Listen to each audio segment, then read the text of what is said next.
향해서 사랑한다라고 말씀하시는 그 주님 앞에 우리의 마음을 모든 것들을 토로하고 나아가는 귀한 밤 될 수 있도록 주님이 인도하여 주시옵소서.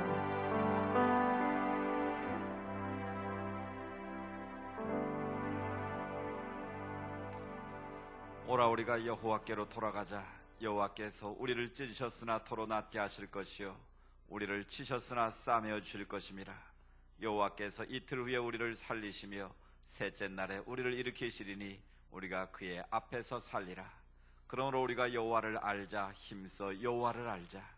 그의 나타나심은 새벽빛같이 어김없나니 비와 같이 땅을 적시는 늦은 비와 같이 우리에게 임하시리라 하니라. 아멘. 사랑과 은혜가 풍성하신 하나님 아버지, 하나님께서 예비하신 내적 치유 부흥사경회를 허락하시고 시간마다 주옥같은 귀한 말씀을 통하여 우리의 상한 심령을 만져주시고 치유하시고 회복시켜 주심을 감사합니다. 이 밤도 거룩하신 주님 앞에 사모하는 마음으로 나왔습니다. 우리의 상한 마음의 치유자가 되시는 주님께서 이 시간 우리 각 사람을 만나주시고 주님의 치유의 손길로 어루만져 주셔서 변화와 회복의 역사가 임하게 하여 주옵소서.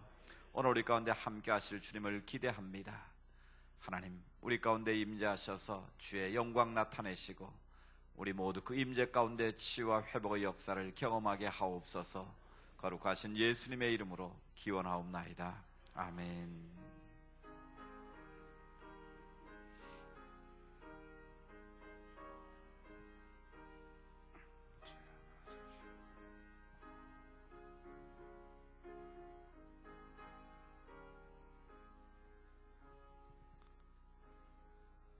찬송가 315장 부르신 후에 조병인 장로님 기도 인도하겠습니다. 315장입니다.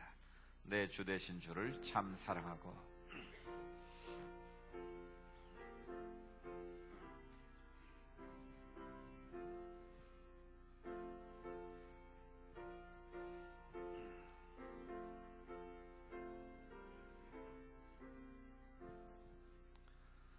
내 주 되신 주를 참 사랑하고 곧 그에게 죄를 다고 합니다. 그는 은혜를 주신 내 예수시니 이전보다 더욱 사랑합니다. 주 날 사랑하사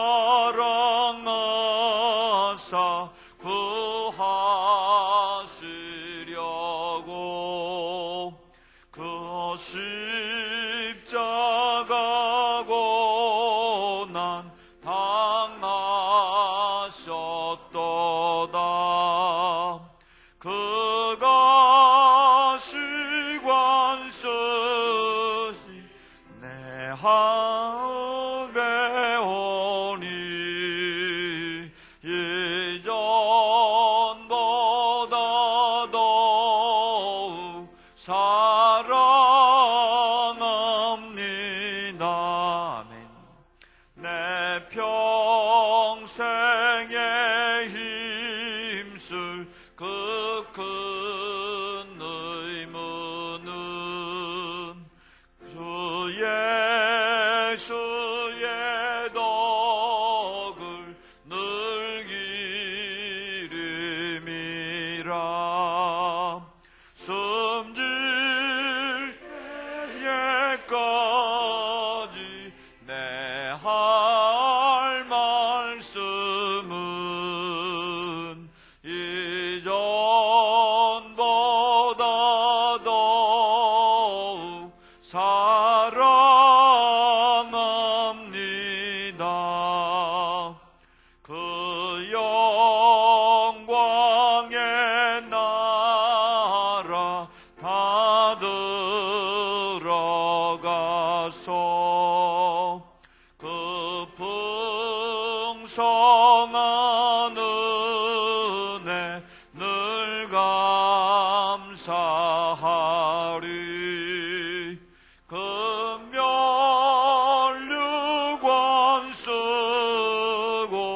나 찬송할 말 이전보다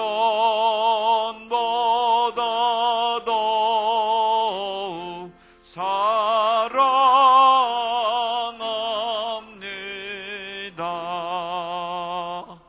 아멘.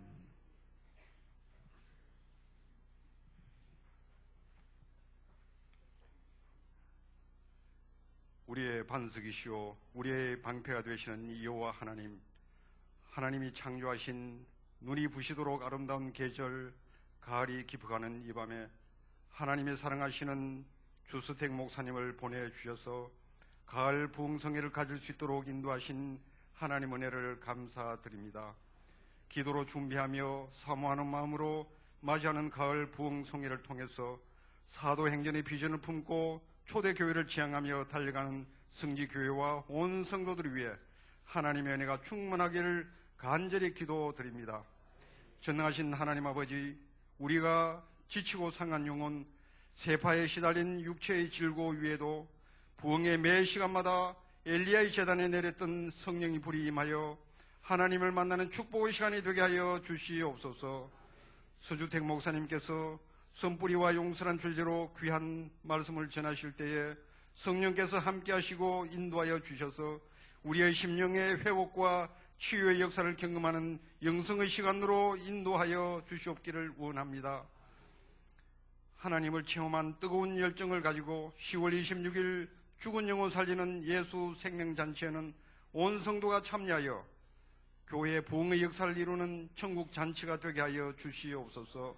이번 가을 부흥성회와 예수 생명잔치를 준비하는 수고의 손길 위에 영혼이 잘되고 범사가 형통한 은혜의 복으로 채워 주시옵기를 원하오며 꺼지지 않는 성령의 불로 영원히 함께 하실 우리 주 예수 그리스도의 이름으로 기도하옵나이다. 아멘.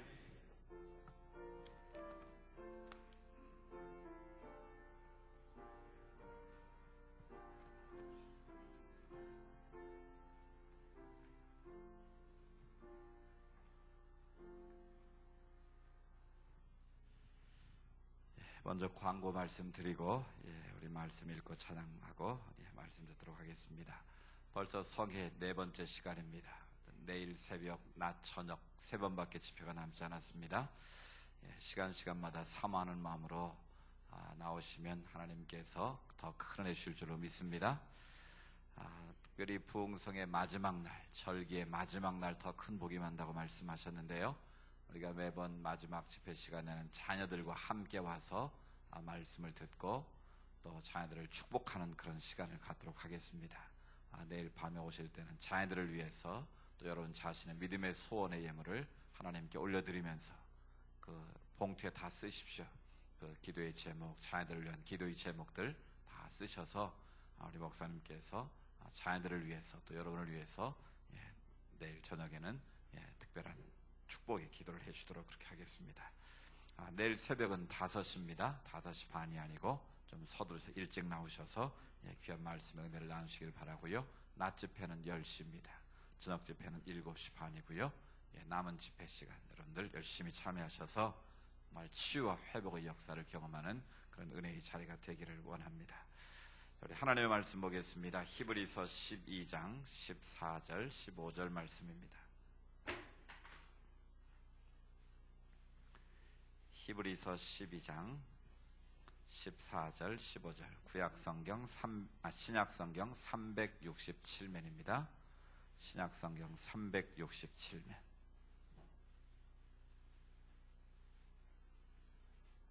히브리서 12장 14절 15절 말씀. 찾으셨으면 다 같이 읽겠습니다. 시작. 모든 사람과 더불어 화평함과 거룩함을 따르라. 이것이 없이는 아무도 주를 보지 못하리라. 너희는 하나님의 은혜에 이르지 못하는 자가 없도록 하고 또 쓴 뿌리가 나서 괴롭게 하여 많은 사람이 이로 말미암아 더럽게 되지 않게 하며. 아멘. 우리 찬양대 찬양 하나님 경광 돌립니다.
귀한 찬양 감사합니다.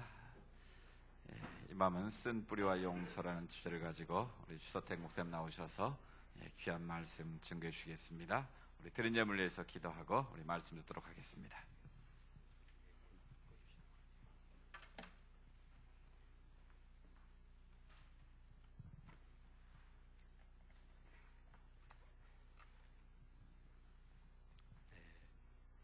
드려진 헌금을 위해서 기도하겠습니다. 아버지 하나님, 이 밤에도 주의 전에 내 마음의 중심과 진실을 담은 귀한 물질을 봉헌합니다. 이 모든 손길들을 하나님 축복해 주시기 원합니다. 들어가도 복을 받고 나가도 복을 받고 떡반죽 그릇까지 복을 받으며 이 땅에서 하나님의 꿈을 이루어가기 위한 필요한 모든 부분들을 하나님 충만하게 채워주시기 원합니다. 거룩하신 아버지 하나님, 내 마음의 중심을 아버지 앞에 쏟아 올려드리는 귀한 손길들 생애가 이 땅에서 풍성한 삶을 누리게 해주시고 하나님의 거룩하신 뜻을 아름답게 꽃피워가는 복된 생애가 될 수 있도록 역사해 주시기 원합니다. 이 밤에도 부족한 종을 이 단에 세우셨습니다. 성령께서 두루마기를 입혀주시고 말씀에 기름 부어주시고 말씀의 생명과 능력과 치유와 회복의 역사를 이루어 주시기를 원합니다. 성령 하나님, 우리 회중 가운데 충만하게 임재하시고 우리 심령 속에 충만하게 역사하여 주시기 원합니다. 예수 그리스도 이름으로 기도하옵나이다. 아멘.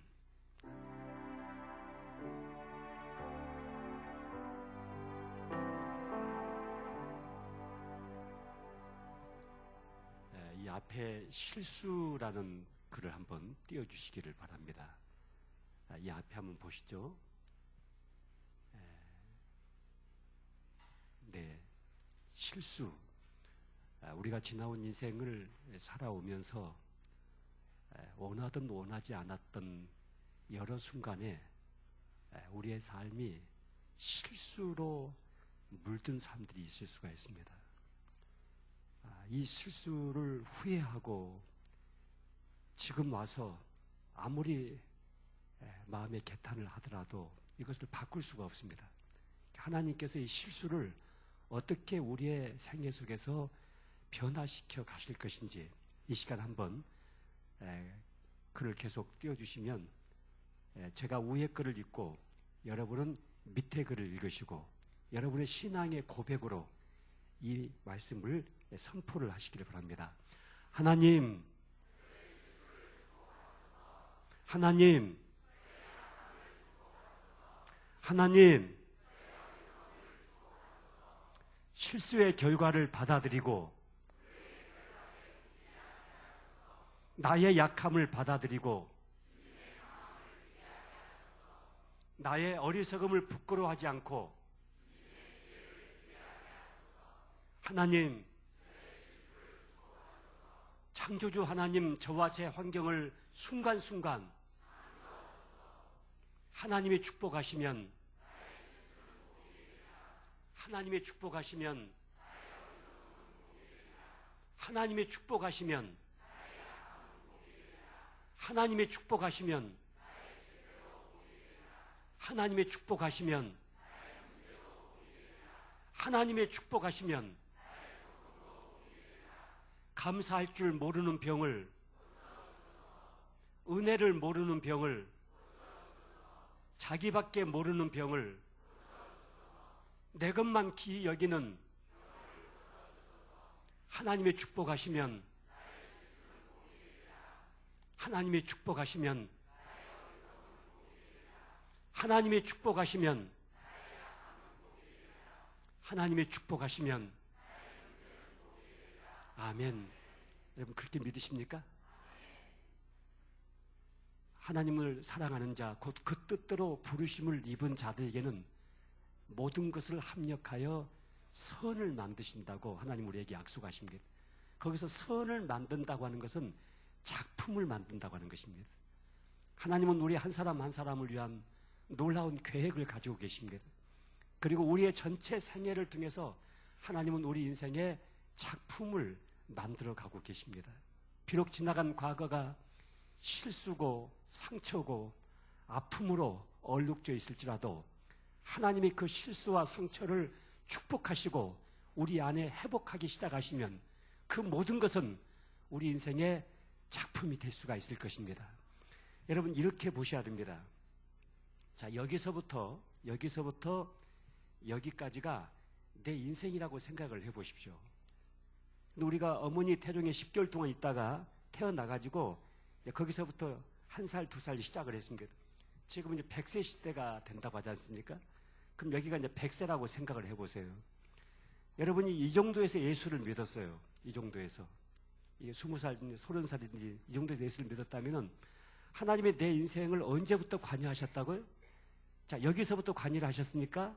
아니면 여기서부터 관여를 하셨습니까? 하나님은 만세 전에 나를 예정하시고 창세 전에 나를 택하시고 내 어머니 모태 안에서 나를 조직하셨다고 성경은 말씀하십니다. 내가 하나님을 향해서 눈을 열고 마음을 열지 않았지만은 이미 하나님은 나를 위해서 놀라운 계획을 갖고 계셨고 우리가 아직 죄인 되었을 때에 예수 그리스도를 십자가에 죽게 하심으로 우리 한 사람 한 사람을 향한 하나님의 사랑을 확증하셨다고 말씀하고 있습니다. 그래서 우리가 여기서 예수를 영접했지만 이미 하나님은 내 어머니 태중 안에서부터 나를 간섭하시고 나를 창조하시고 나를 만드시고 나를 하나님은 이 땅에 태어나게 하셨던 것입니다. 그런데 우리가 이제 인생을 여기서부터 여기까지 살아가게 되는데 자, 이 지점에서 누군가에게 큰 배신을 당했습니다. 누군가에게 짓밟혔습니다. 누군가에게 큰 상처를 받았습니다. 충격적인 사건이 내 인생 속에 일어나게 되었습니다. 그래서 여기서 우리는 주저앉아 버리게 됩니다. 자, 이것이 내 인생의 전부라고 생각을 합니다. 그래서 여기서 삶을 포기해 볼 때가 있습니다. 그런데 여러분, 여기서 당하는 이 고난과 역경과 이 인간의 배신과 이 상처와 아픔이 내 인생의 전부가 아니고 이것은 내 인생 전체 속에 들어있는 한 토막인 것입니다. 이해가 되십니까? 이것은 한 토막입니다. 내 인생의 전부가 아닙니다. 하나님은 이 한 토막까지도 하나님은 내 인생을 여기서부터 여기까지 하나님은 나를 인도하고 계시고 나를 보호하시고 나를 통해서 하나님의 꿈을 이루어가고 계시는데 여기서 당하는 이 상처와 아픔, 이 배신, 이 고난, 이 환난까지도 하나님은 합력해서 내 인생 전체 속에 작품을 만들어 가신다고 하는 것입니다. 그래서 우리는 인생을 토막쳐서 봐야 될 것이 아니고 인생을 통째로 봐야 됩니다. 하나님은 내 인생을 토막쳐서 보지 않습니다.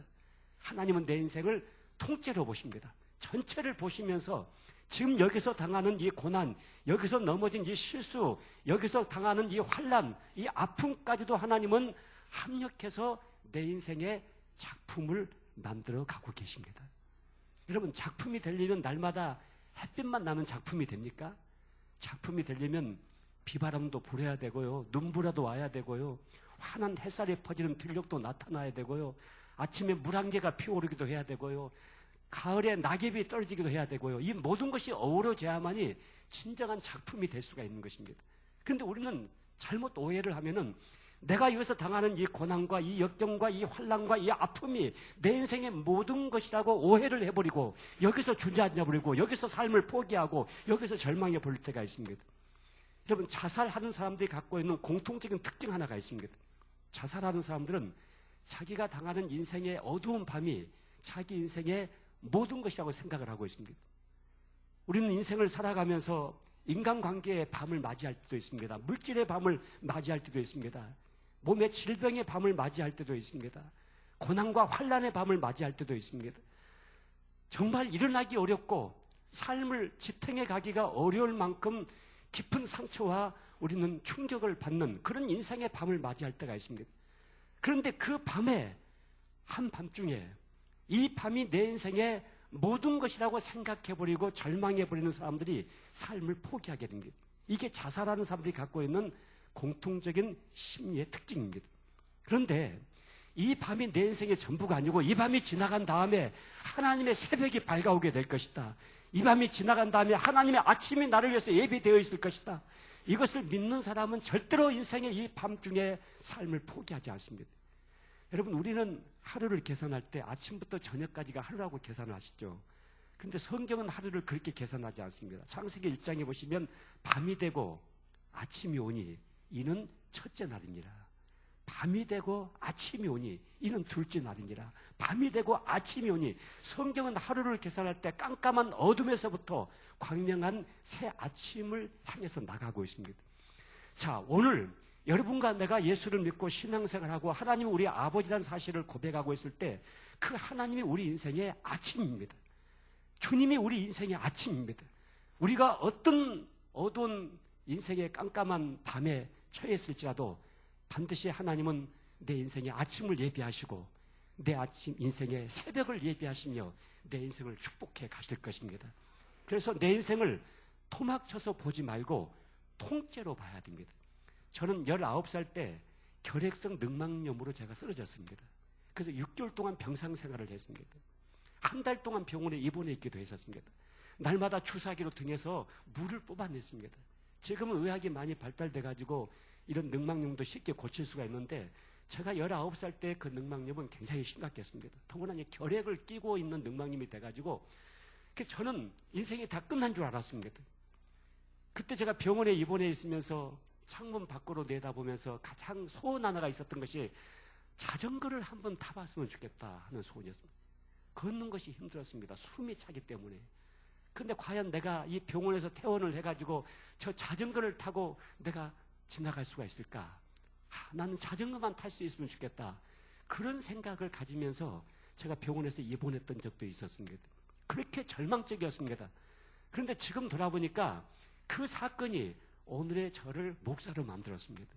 내가 만약에 그때 병원에 입원해 있지 않고 병상 생활을 6개월 동안 하면서 인간이 가지고 있는 깊은 고독, 인간의 죽음의 공포, 인간의 그 애로움, 이런 모든 것들을 내가 경험해 보지 않았다면 내 인생이 새롭게 유턴할 수가 없었을 것입니다. 그런데 제가 그 병상 생활을 하면서 인간이 어디서 왔으며 무엇을 하다가 어디로 가는 존재인가? 황금빛 빛나는 저 무덤 뒤에는 누가 사는 것일까? 삶의 진정한 의미와 가치와 목적을 그 병상 생활을 통해서 진지하게 물을 수 있는 기회가 되었습니다. 자, 거기서 제가 예수 그리스도를 붙잡게 되었고, 그 예수 그리스도 안에서 내 인생을 완전히 새로운 방향으로 시작할 수가 있게 되었습니다. 하나님은 새 판을 짜시는 하나님이십니다. 여러분, 인생에 전반전이 있고 후반전이 있습니다. 저는 이 집회를 준비하면서 이 봄부터 준비했다고 제가 말씀을 드렸죠. 봄부터 준비를 했습니다. 봄부터 이 집회를 위해서 기도를 했었습니다. 그런데 세월호 사건이 딱 터지고 나서 제가 그 다음날, 세월호 사건이 터진 그 다음날 제가 평목항을 갔었습니다. 진도를 내려갔습니다. 견딜 수가 없었습니다. 가서 그 넓은 바다를 바라보면서 진도 체육관에 그 울부짖는 가족들 속에 끼어가지고 그들을 보면서 저도 마음을 어떻게 할 수가 없었습니다. 그리고 도저히 이 집회를 진행하기가 어려웠습니다.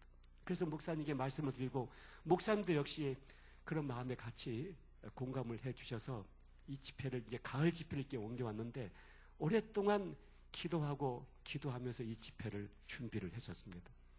이 집회를 준비하면서 제 마음속에, 하나님, 이번 집회를 참석하는 분들의 인생의 후반전을 시작할 수 있게 해주십시오. 그렇게 기도했습니다. 인생의 새 판을 짜주십시오, 하나님.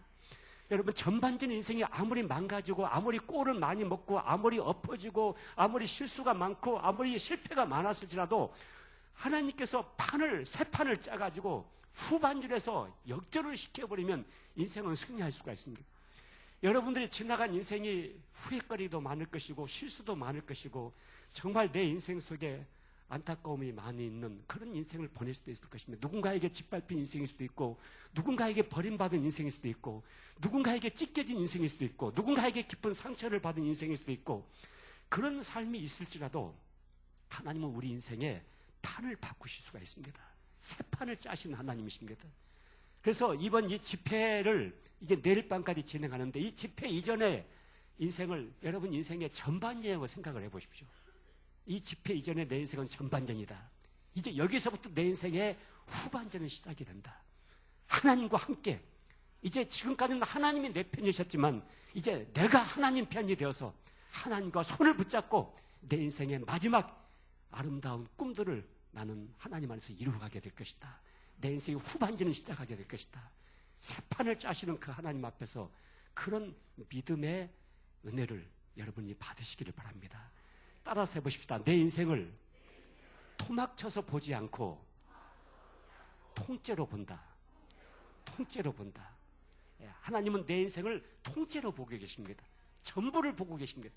그러면서 여기서 당하는 이 고난과 이 아픔과 이 상처까지도 하나님은 합력해서 내 인생의 작품을 만들어 가고 계십니다.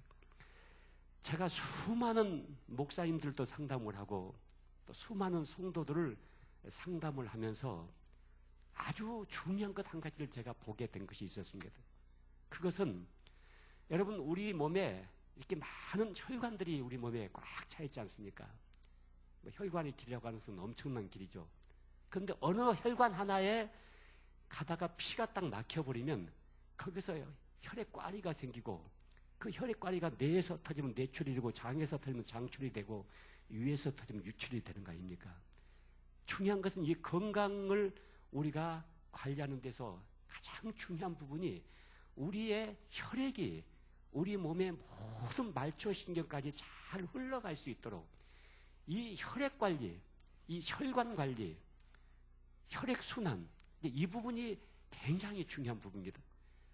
그런데 우리가 혈전이 생겨가지고 어떤 혈관에 혈전이 딱 끼어버리게 되고 거기에 아주 안 좋은 콜레스테롤이 많이 막혀가지고 이 혈액이 흘러가는 것을 이렇게 막게 되면은 이제 거기서부터 우리의 몸에 결정적인 질병이 올 수밖에 없고 급기야는 혈액이 막혀버리면 빨리 병원에 가지 아니하면은 사람들이 쓰러지고 죽어가고 그런 결과를 맞이하는 것처럼 이 신앙도 똑같은 원리를 가지고 있습니다. 신앙의 혈관이 있습니다. 하나님의 은혜와 사랑이 내 안에서 자유롭게 흘러나갈 수 있도록 내가 하나님의 사랑과 은혜를 흘러내보내는 하나의 혈관 같은 통로가 돼야 되는데 이 통로가 막혀있는 사람들이 있습니다. 이 통로가 막혀있다 보니까 아무리 교회를 열심히 다니고 아무리 길을 쓰고 아무리 애를 써도 이 삶이 변화가 되지가 않습니다. 이 삶이 새로워지지가 않습니다. 마음의 상처와 아픔에서 벗어나기가 어렵습니다. 마음만 힘들면 그것으로 끝나는 것이 아니라 반드시 마음은 육체적인 질병을 만들어내게 됩니다. 모든 신경성적인 질병을 마음에서부터 시작이 되게 됩니다. 자, 그렇게 되면 우리의 신앙의 혈관에 무엇인가 막혀 있을 때 그것을 말미암아 우리는 하나님과 나와의 개인적인 친밀한 관계를 이루기가 어렵고 맑고 깊은 영성을 우리는 갖기가 매우 어려워지게 되는 것입니다. 그래서 우리가 교회를 다니면서 이게 종교 생활을 할 수가 있습니다. 그리고 율법적인 신앙 생활을 할 수가 있습니다. 진리를 알지니 진리가 너희를 자유케 한다고 말씀하시는데 우리가 신앙 안에서 진정한 자유함을 가져야 되거든요. 어떤 그물에도 걸리지 않는 그런 공기처럼 바람처럼 우리는 이 세상의 모든 것 속에서 진정한 자유함을 가지고 하나님이 우리에게 주시는 정말 이 풍성한 삶을 우리가 누려야 됨에도 불구하고 우리 신앙의 혈관에 막혀있는 그 혈전으로 말미암아서 우리의 삶이 자꾸 피폐해지고 우리가 하나님과의 개인적인 깊은 기도 시간으로 들어갈 수도 없고 우리 마음속에 깊은 안식과 평화를 가질 수도 없고 세상에 휘둘리게 되고 세상에 침몰리면서 세상 속에 넘어지게 되고 어두운 사단의 역사는 계속 우리를 공격하게 되고 우리는 죄의 종이 되고 그런 삶을 우리가 살아갈 수밖에 없다고 하는 것을 보았습니다. 그러면 이 신앙의 혈관에 이 혈관을 가로막고 있는 요인 중에 가장 대표적인 요인이 두 가지가 있었습니다. 첫째는 죄 문제였습니다. 여러분이 이 죄 문제를 건강하게 처리하지 아니하면 이게 신앙의 성장이 우리에게 올 수가 없습니다. 성령의 능력이 우리에게 부어지지 않습니다. 하나님께서 우리를 축복하고 싶지만은 우리가 이 죄 문제가 우리 안에서 건강하게 해결되지 아니할 때 하나님은 우리에게 축복을 부어줄 수가 없습니다. 왜냐하면 하나님은 거룩하신 영이십니다. 거룩하신 분이십니다. 거룩한 믿음의 그릇에 하나님은 축복을 부어주시게 되는 것입니다. 저는요 여름에 해수욕장을 안 갑니다. 왜 해수욕장을 안 가냐면 제 눈을 어디다 둘 줄을 몰라가지고 제가 해수욕장 못 갑니다. 여름에 해수욕장 그 TV에 이렇게 뉴스들 나오는 거 보면 여자분들이요 손바닥만한 것을 몸에 하나 걸치고 그렇게 자유롭게 행복하게 미소를 지으면서 그 해변가를 활보하는 그런 장면들을 자꾸 볼 때마다 무엇이 저렇게 자유롭게 만들었을까? 무엇이 저 여인으로 하여금 저렇게 행복하게 만들었을까? 만약에 그 손바닥만한 천 조각 하나를 몸에서 떼어버리게 된다면 여러분 어떻게 되겠습니까? 그렇게 행복하겠습니까? 그렇게 자유롭게 해변가를 활보할 수가 있겠습니까?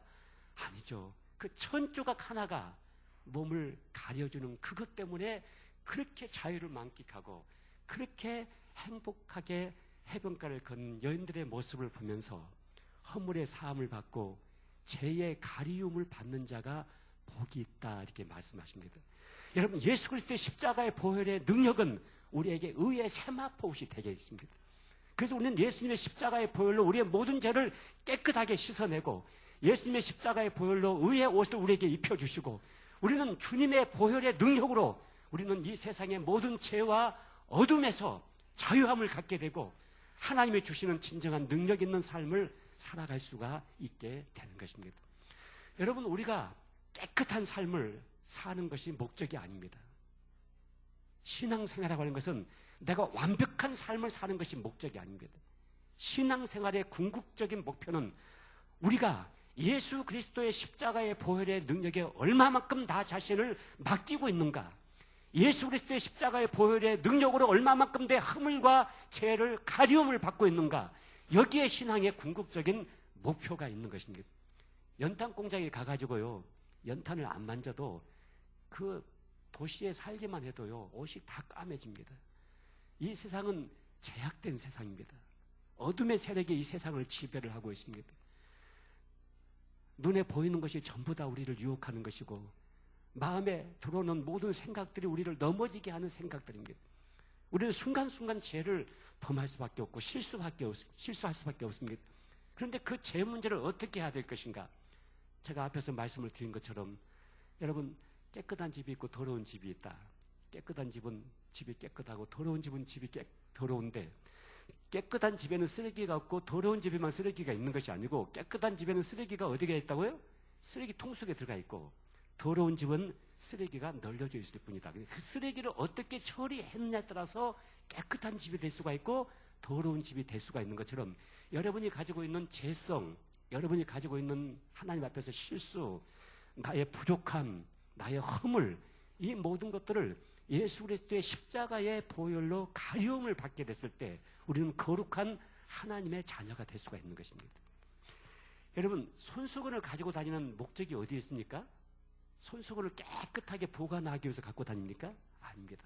손수건은 더러워지기 위해서 갖고 다니는 것입니다. 손수건이 더러워지면 더러워질수록 우리 몸은 깨끗해지게 되는 것입니다. 예수 그리스도의 십자가의 보혈의 능력이라고 하는 것은 우리를 깨끗하게 하고자 하는 손수건과 같은 역할을 하고 있는 것입니다. 그래서 우리가 주님의 십자가의 보혈에 담대하게 나가야 됩니다.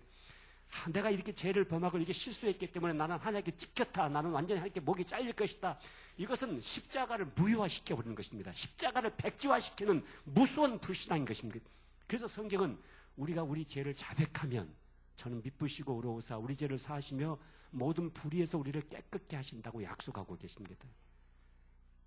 우리가 우리 죄를 자백하면 이 자백이란 단어 속에는 동의한다는 의미가 담겨져 있습니다. 동의한다. 여러분 내가 내 죄를 알고 있는 것보다 하나님이 내 죄를 더 깊이 알고 계십니다. 그래서 성령께서 나에게 죄를 지적하십니다. 그 죄를 핑계대지 말고 동의하는 것입니다. 아버지 내가 잘못했습니다. 내가 또 그런 인간적인 욕심을 가지고 있었습니다. 또 실수를 했습니다. 이렇게 동의하면 하나님은 미쁘시고 의로우사 우리 죄를 사하시며 모든 불의에서 우리를 깨끗게 하신다고 약속하고 계십니다. 여러분 이 말씀 믿으십니까? 오라 우리가 서로 변론하자. 너희 죄가 주홍같이 붉을지라도 눈과 같이 희어질 것이요 진홍같이 붉을지라도 흰 양털처럼 깨끗하여지리라. 한 분은 제가 어떤 옛날에 부흥회를 참석했는데 부흥사 목사님이 설교를 하면서 우리가 이 세상을 떠날 때 우리가 이 세상을 떠나서 하나님 앞에 딱 서게 되면은 우리가 이 땅에서 살았던 모든 삶의 행적들이 영화 스크린에 나타나는 것처럼 전체가 나타나게 될 것이다. 아무도 숨길 수가 없다. 믿으십니까? 그러는 거예요. 그러니까 성도들이 아멘, 아멘 그러는 거예요. 근데 제가 그 설교를 들으면서 저건 아닌데 하는 생각이 들더라고요. 내가 만약에 죽었는데 하나님 앞에 딱 갔는데 내가 이 땅에서 행한 모든 행적이 쭉 나타나고 있으면 거기가 천국입니까? 지옥입니까? 여러분, 나는 구원을 받았으니까 천국에 가잖아요. 천국에 가는데 여러분, 저도요 어렸을 때 남의 집 호박에다 말뚝 박고 다니고요, 엄마에게 거짓말해가지고 돈 타다가 쓸데없는 짓 하고 다니고요. 저도 생각해보면 부끄러운 것이 많아요, 여러분요. 근데 그런 모든 행위가 전부 이렇게 나타나고 있다고 한다면 거기가 천국입니까? 지옥입니까? 그럴 수가 없는 것이죠. 성경에 이런 말씀이었어요. 동이 서에서 먼 것 같이 내가 너희 죄를 기억지도 아니하리라. 하나님의 망각 증세는 완벽해요, 여러분. 하나님의 한 번 기억지 않는다는 것은 영원히 기억지 않는 거예요. 틀림없이 여러분이 천국에 딱 입성하는 순간 예수님께서 나를 영접하실 때 한 번도 죄를 범하지 않은 사람처럼, 한 번도 죄를 범하지 않은 그리스도의 신부처럼 우리를 영접하시게 될 것입니다. 여러분, 예수 그리스도의 십자가의 보혈의 능력은 우리의 모든 죄를 깨끗하게 씻어버릴 수 있는 능력이 있습니다. 우리의 모든 허물과 우리의 모든 죄악을 완전히 가리워주시고 우리의 수치를 가리워주시는 능력이 있습니다. 여러분이 죄를 범한 것이 문제가 아니라 그 죄를 가지고 주님 앞에 자백하지 않는 것이 문제가 되는 것입니다. 순간순간 호흡을 하듯이 성령께서 죄를 지적할 순간마다 그 죄를 자백해버리고 하나님의 용서와 사랑을 들이마시는 이 죄 문제를 여러분 순간순간 해결하셔야 됩니다. 어떤 분은 그러세요. 목사님, 제가 구원받지 못한 것 같아요. 왜 그렇게 생각하세요? 제가 반복적으로 똑같은 죄를 자꾸 범해요. 내가 구원받았다면 한 번 내가 회개한 죄를 다시는 범하지 않아야 되는데, 회개하고 돌아서서 또 얼마 정도 하면 또 죄를 또 범하고, 또 회개하고 돌아서면 똑같은 또 죄를 또 범하고, 내가 반복적으로 똑같은 죄를 범하는 거 보시니까 제가 구원받지 못한 것 같아요. 여러분, 그것은 구원 문제와 관계가 있는 게 아니에요. 구원은 받아서 신분은 변화가 되는데 수준이 그만큼 수준이 안 되다 보니까 자꾸 넘어지는 거예요. 제가 우리 아들이요 1살 정도 됐을 때 이렇게 기다가 뭘 붙잡고 이렇게 쭈삣쭈삣 일어나가지고 한 걸음 한 걸음 걸었고 또 넘어지고 걷다가 넘어지고 이럴 때가 있죠. 걸음마를 배울 때가 있죠. 그때 제가 하루 종일 저희 아이를 지킨 적이 있었어요. 저희 아내가 애초를 하고 나보고 애기를 좀 보래요. 시험시험 놀면서 애기나 좀 보세요 그래. 근데 애기 보는 것이 시험시험 놀면서 보는 게 아니더라고 보니까요. 요즘 젊은 세대들이요 친정 엄마에게 시어머니에게 애기 맡겨놓고 시험 놀면서 애기나 좀 봐주세요 그러는데 이게 보통 일이 아니더라고요. 근데 제가 이제 저희 아들을 보고 있는데 그때 우리 아들이요 막 기고 막 땀을 펄펄 기다가 뭘 딱 붙잡고 일어나요. 일어나가지고 쭈삣쭈삣 걷다가 또 넘어져요. 또 용을 쓰고 일어나가지고 또 걷다가 또 넘어지고. 내가 하루 종일 보니까요 37번까지 넘어지더라고요 우리 아들이요. 그런데 우리 아들이 37번 딱 넘어진 그 자리에서 자포자기 안 하더라고요. 우리 아들이 절망하기를 나는 오늘 37번까지 넘어졌다. 나는 길이 보이지 않는다. 깜깜하다. 나는 걸을 수 있는 가망성이 없다. 싹이 노랗다. 이렇게 우리 아들이 자포자기 안 하고요 37번 넘어진 자리에서 또 내서 또 걸어가더라고요. 요즘은요 박수치고 넘어지려고 절대 안 넘어져요. 대학은 졸업했어요 지금은요. 아무리 넘어져도 안 넘어져요 절대로. 성장해 버렸기 때문에 절대 넘어지지가 않아요. 우리가 예수 믿고 믿음이 약하고 신앙이 유아적인 신앙을 가지게 되고 신앙이 어리고 우리 안에서 하나님 앞에 건강한 신앙생활을 하지 못할 때 영적으로 연약할 때 우리는 자꾸 넘어져요. 이것은 구원을 받지 못한 것이 아니라 구원은 받았는데 우리의 수준이 성장하지 못하고 있다 보니까 자꾸 넘어져요. 그러나 우리가 성장하게 되면은 다시는 그런 죄에 넘어지지 않게 되는 것입니다. 여러분, 이 죄 문제를 해결해야만이 이 영적인 혈관의 혈액이 통과가 돼요.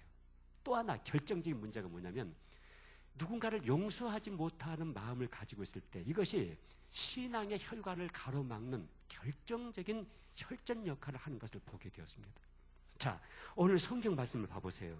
히브리서 12장 14절 15절 다시 한번 제가 봉독하겠습니다. 모든 사람과 더불어 합평함과 거룩함을 따르라. 이것이 없이는 아무도 주를 보지 못하리라. 여러분, 여기서 주를 보지 못한다는 얘기는 체험적인 신앙을 갖기 어렵다는 거예요. 여러분, 교회를 나오시면서 정말 살아계신 하나님을 만나고 싶지 않으십니까? 만나고 싶으시죠? 정말 하나님의 음성을 듣고 싶으시죠? 여러분, 기독교는 개념과 사상이 아닙니다. 기독교는 체험의 종교입니다. 먹고 마시는 종교입니다. 내 안에 주님이 계시고 주님 안에 내가 있고 하나가 되는 종교입니다. 여러분, 신앙을, 체험적인 신앙을 가지고 있을 때 우리에게 능력이 나타나는 것입니다. 이 체험적인 신앙을 가지고 있을 때 우리의 신앙이 쑥쑥쑥쑥 자라게 되는 것입니다. 성장하게 되는 것입니다. 그런데 이 체험적인 신앙을 갖지 못하게 만드는 결정적인 이유가 하나가 있는데, 그게 인간 관계의 갈등입니다. 모든 사람과 더불어 화평함과 거룩함을 따르라. 이것이 없이는 아무도 주를 보지 못한다고 말씀하고 있습니다. 여러분, 한바탕 부부싸움 하고 나시면 교회에 오고 싶으십니까? 부부싸움 안 해보신 분들은 잘 모르시겠습니다만은, 여러분, 한바탕 누구하고 말다툼 하고 나면 기도하고 싶으십니까? 안 되잖아요, 여러분요. 인간관계의 갈등은 반드시 영적인 삶의 문제를 가져오게 됩니다. 여러분, 사람과의 한바탕 다투고 사람과의 갈등을 가지고 있으면 하나님 앞에 기도의 영성이 메말라가기 시작합니다. 여러분, 기도가 말라버리면 예수 믿는 사람들이 인생의 모든 삶에서 패배하는 인생을 살 수밖에 없습니다. 유치부 아이들은요, 많이 우는 애들이 집니다. 싸움을 할 때. 그리고 초등학생들은 코피가 나버리면 접니다. 예? 그리고 이제 중학교 정도 올라가면요, 두드러 맞는 놈이 지는 겁니다. 그런데 이제 성인이 되면은 목소리 큰 사람이 지는 겁니다. 그런데 예수 믿는 사람들은 누가 지냐면 기도가 말라버린 사람이 지는 것입니다. 기도가 말라버리면 예수 믿는 사람은 싸움에서 모두가 지게 되어 있습니다. 자, 여러분, 우리가 인간관계의 갈등이 얼마만큼 영적인 삶에 결정적인 영향을 끼치고 있는지. 자, 십자가를 보십시오. 하나님과 나와의 이 수직적인 관계만 이어져서 십자가가 완성되지 않습니다. 너와 나와의 이 수평적인 관계가 온전히 이루어지게 될 때 십자가는 비로소 완성되는 것입니다. 여러분, 기독교의 깊은 영성은 교회당 안에만 앉아있어도 되는 것이 아닙니다. 기독교의 진정한 영성이라고 하는 것은 기도원 속에서 이루어지는 것이 아닙니다. 기독교 영성은 시장 장바닥에서 이루어지는 것입니다. 소돔과 같은 이 세상 속에서, 거기서 기독교 영성은 이루어지게 되는 것입니다. 인간관계 속에서 누군가를 마음에서 풀어주고, 누군가를 용서하고, 누군가를 사랑하고, 누군가를 화목케 하는 그런 제물로 내가 쓰임을 받고, 이렇게 인간관계를 건강하게 이루어가게 될 때 하나님과 나와의 영적인 관계가 건강하게 이루어지게 되는 것입니다. 또 하나, 여기 15절 말씀 보십시오. 너희는 하나님의 은혜에 이르지 못하는 자가 없도록 하고, 또 쓴뿌리가 나서 괴롭게 하여 많은 사람이 이로 말미암아 더럽게 되지 않게 하라. 여기 쓴뿌리는 두 가지입니다. 우리가 하나님 앞에 자백하지 않는 죄가 있을 때 이게 쓴뿌리가 되고요. 또 하나는 내가 누군가를 용서하지 못하고 있는 마음, 누군가를 향한 오남 맺힌 감정이 묶여 있고 누군가를 미워하는 마음을 가지고 있을 때 이것이 우리 안에 깊은 쓴뿌리가 되어서 우리의 삶을 피폐하게 만들어가고 우리를 영적으로 아주 제약에 묶이게 되고 어둠 속에 묶이게 되는 그런 결과를 만들어내게 되는 것입니다. 제가 이 대학생 사역을 25년 동안 했습니다. 그래서 이제 대학생들의 그 생리를 너무나 잘 알고 있습니다. 그런데 이 대학생들이요, 얘가 연애를 하는지 안 하는지 제가 금방 알아맞힙니다. 이놈이 지금 연애를 하고 있는지 안 하고 있는지 제가 금방 쪽지기 좀 다 뽑아냅니다. 연애를 하는 애들은요, 이 눈빛이 다릅니다. 목소리의 색깔이 달라집니다. 연애를 하게 되면요, 이 피부의 느낌이 다릅니다. 만져보지 않아도 달라집니다. 연애를 하게 되면 내분비 호르몬 작용이 전부 다 변화를 일으키게 됩니다. 여러분, 사람이 이렇게 이제 키스를 할 때 남자, 여자가 서로 사랑하면서 키스하게 되면 침을 서로 교환하잖아요. 그런데 그 침이 굉장히 몸의 건강에 유익한 침이 됩니다. 아주 유익한 침입니다.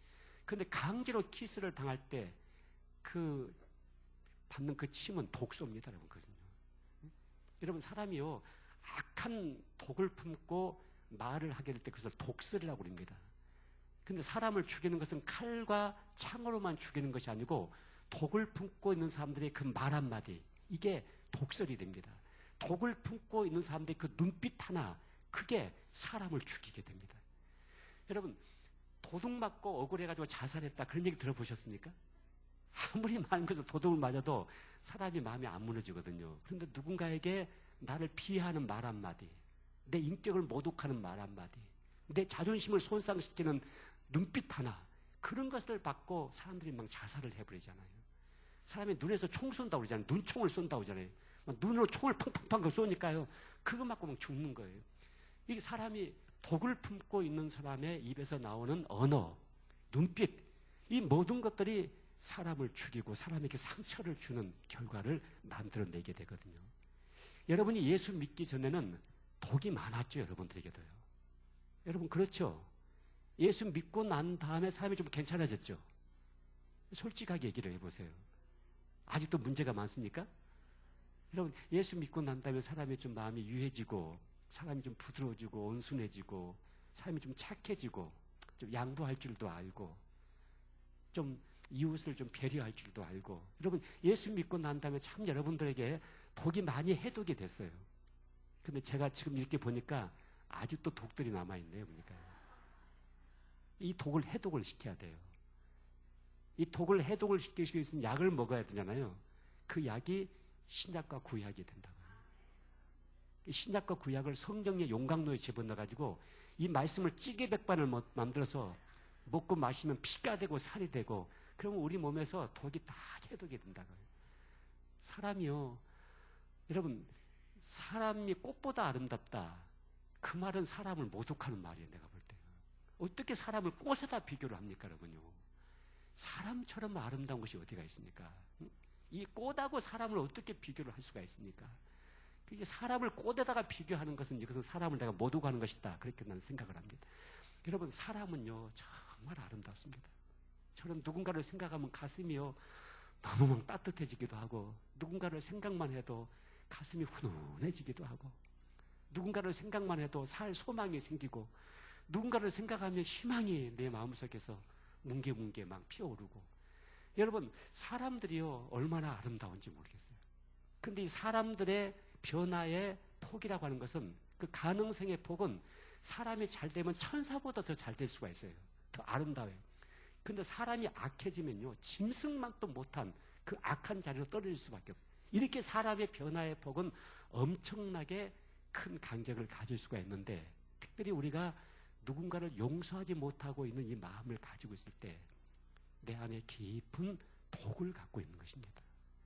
자, 그 독이 우리의 삶의 영적인 생활에, 정서적인 생활에, 인간관계 생활에, 가족과의 관계 속에서, 교회 생활 속에서, 모든 영역 속에서 오늘 성경이 말씀하신 것처럼 이 쓴뿌리가 나서 더럽게 하며 많은 사람이 이로 말미암아 더럽게 되지 않게 하라고 우리에게 말씀을 하고 있습니다.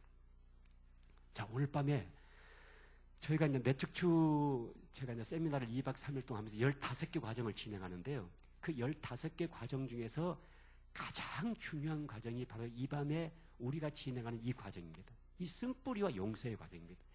이 과정을 통과하지 아니하면 절대로 내적인 치유가 이루어지지 않습니다. 사람이 내면적으로 변화가 되지 않습니다. 사람의 속사람이 건강하게 이루어지지 않습니다.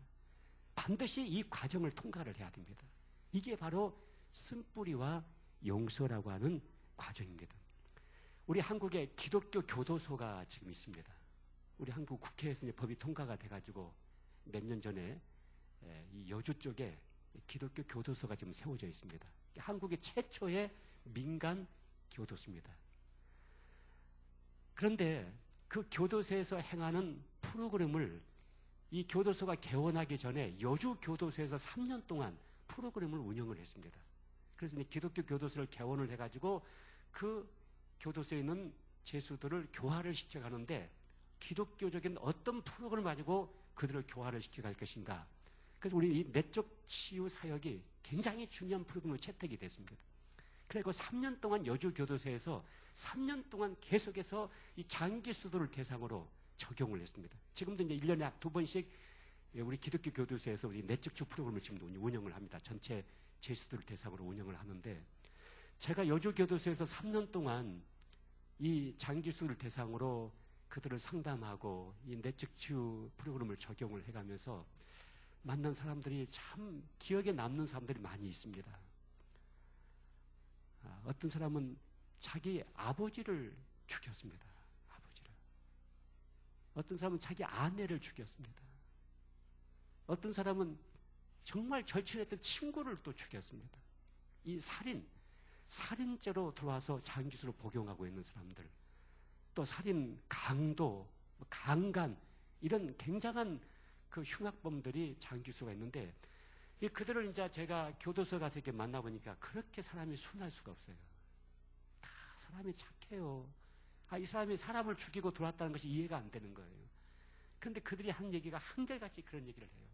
목사님, 제가 그 사람을 한 번만 용서를 할 수가 있었다 한다면은 내 인생이 이런 인생이 되지는 않았을 것입니다.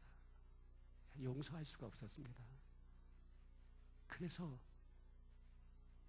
제가 이런 큰 실수를 행하고 말았습니다. 여러분, 이런 살인죄를 범하고 교도소에 들어와 있는 사람들이 여러 사람이 나에게 그 얘기를 했습니다. 용서 한 번은 못 해가지고, 용서한다는 말 한마디를 한마디 못 해가지고 결과적으로 내가 사람을 죽이고 이 교도소에 들어왔습니다. 그런 고백을 했습니다. 용서라고 하는 것이 얼마나 강력한 힘을 가지고 있는지, 용서라고 하는 것이 우리 인생 속에서 얼마만큼 위대한 영향을 끼치게 되는지, 오늘 밤에 이 과정들을 같이 진행을 하면서 여러분 안에 큰 수소를 단행하셔야 됩니다. 이 과정을 반드시 거쳐야만이 여러분의 인생의 후반전이 새롭게 시작될 수가 있고, 하나님이 여러분 인생을 향한 새 판을 짜실 수가 있게 될 것입니다. 여러분 가지신 강의 하나 한번 봐주시기 바랍니다.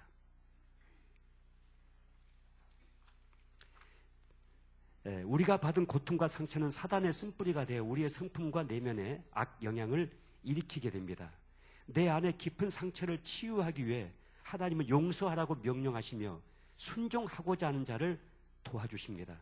용서는 가장 어렵지만 성경적인 용서가 없이 내적 치유는 불가능한 것입니다.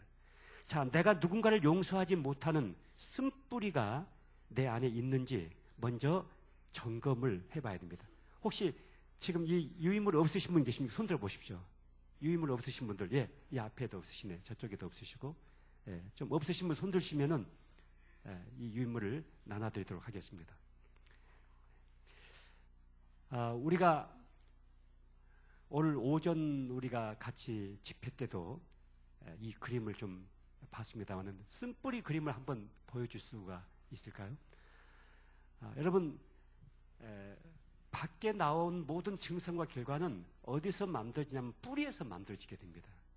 그 뿌리가 남아있는 한 계속해서 증상은 나타날 수밖에 없는 것입니다.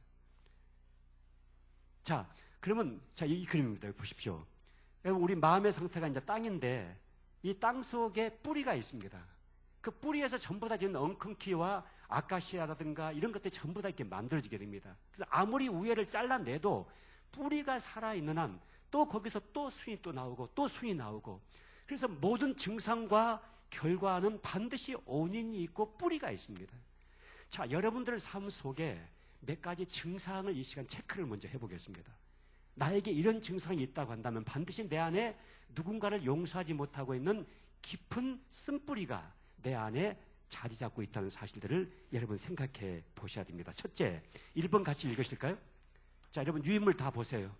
유인물 다 보시면서 1번, 사람에게 관심이나 기대가 없는 성향. 너는 너고 나는 나다.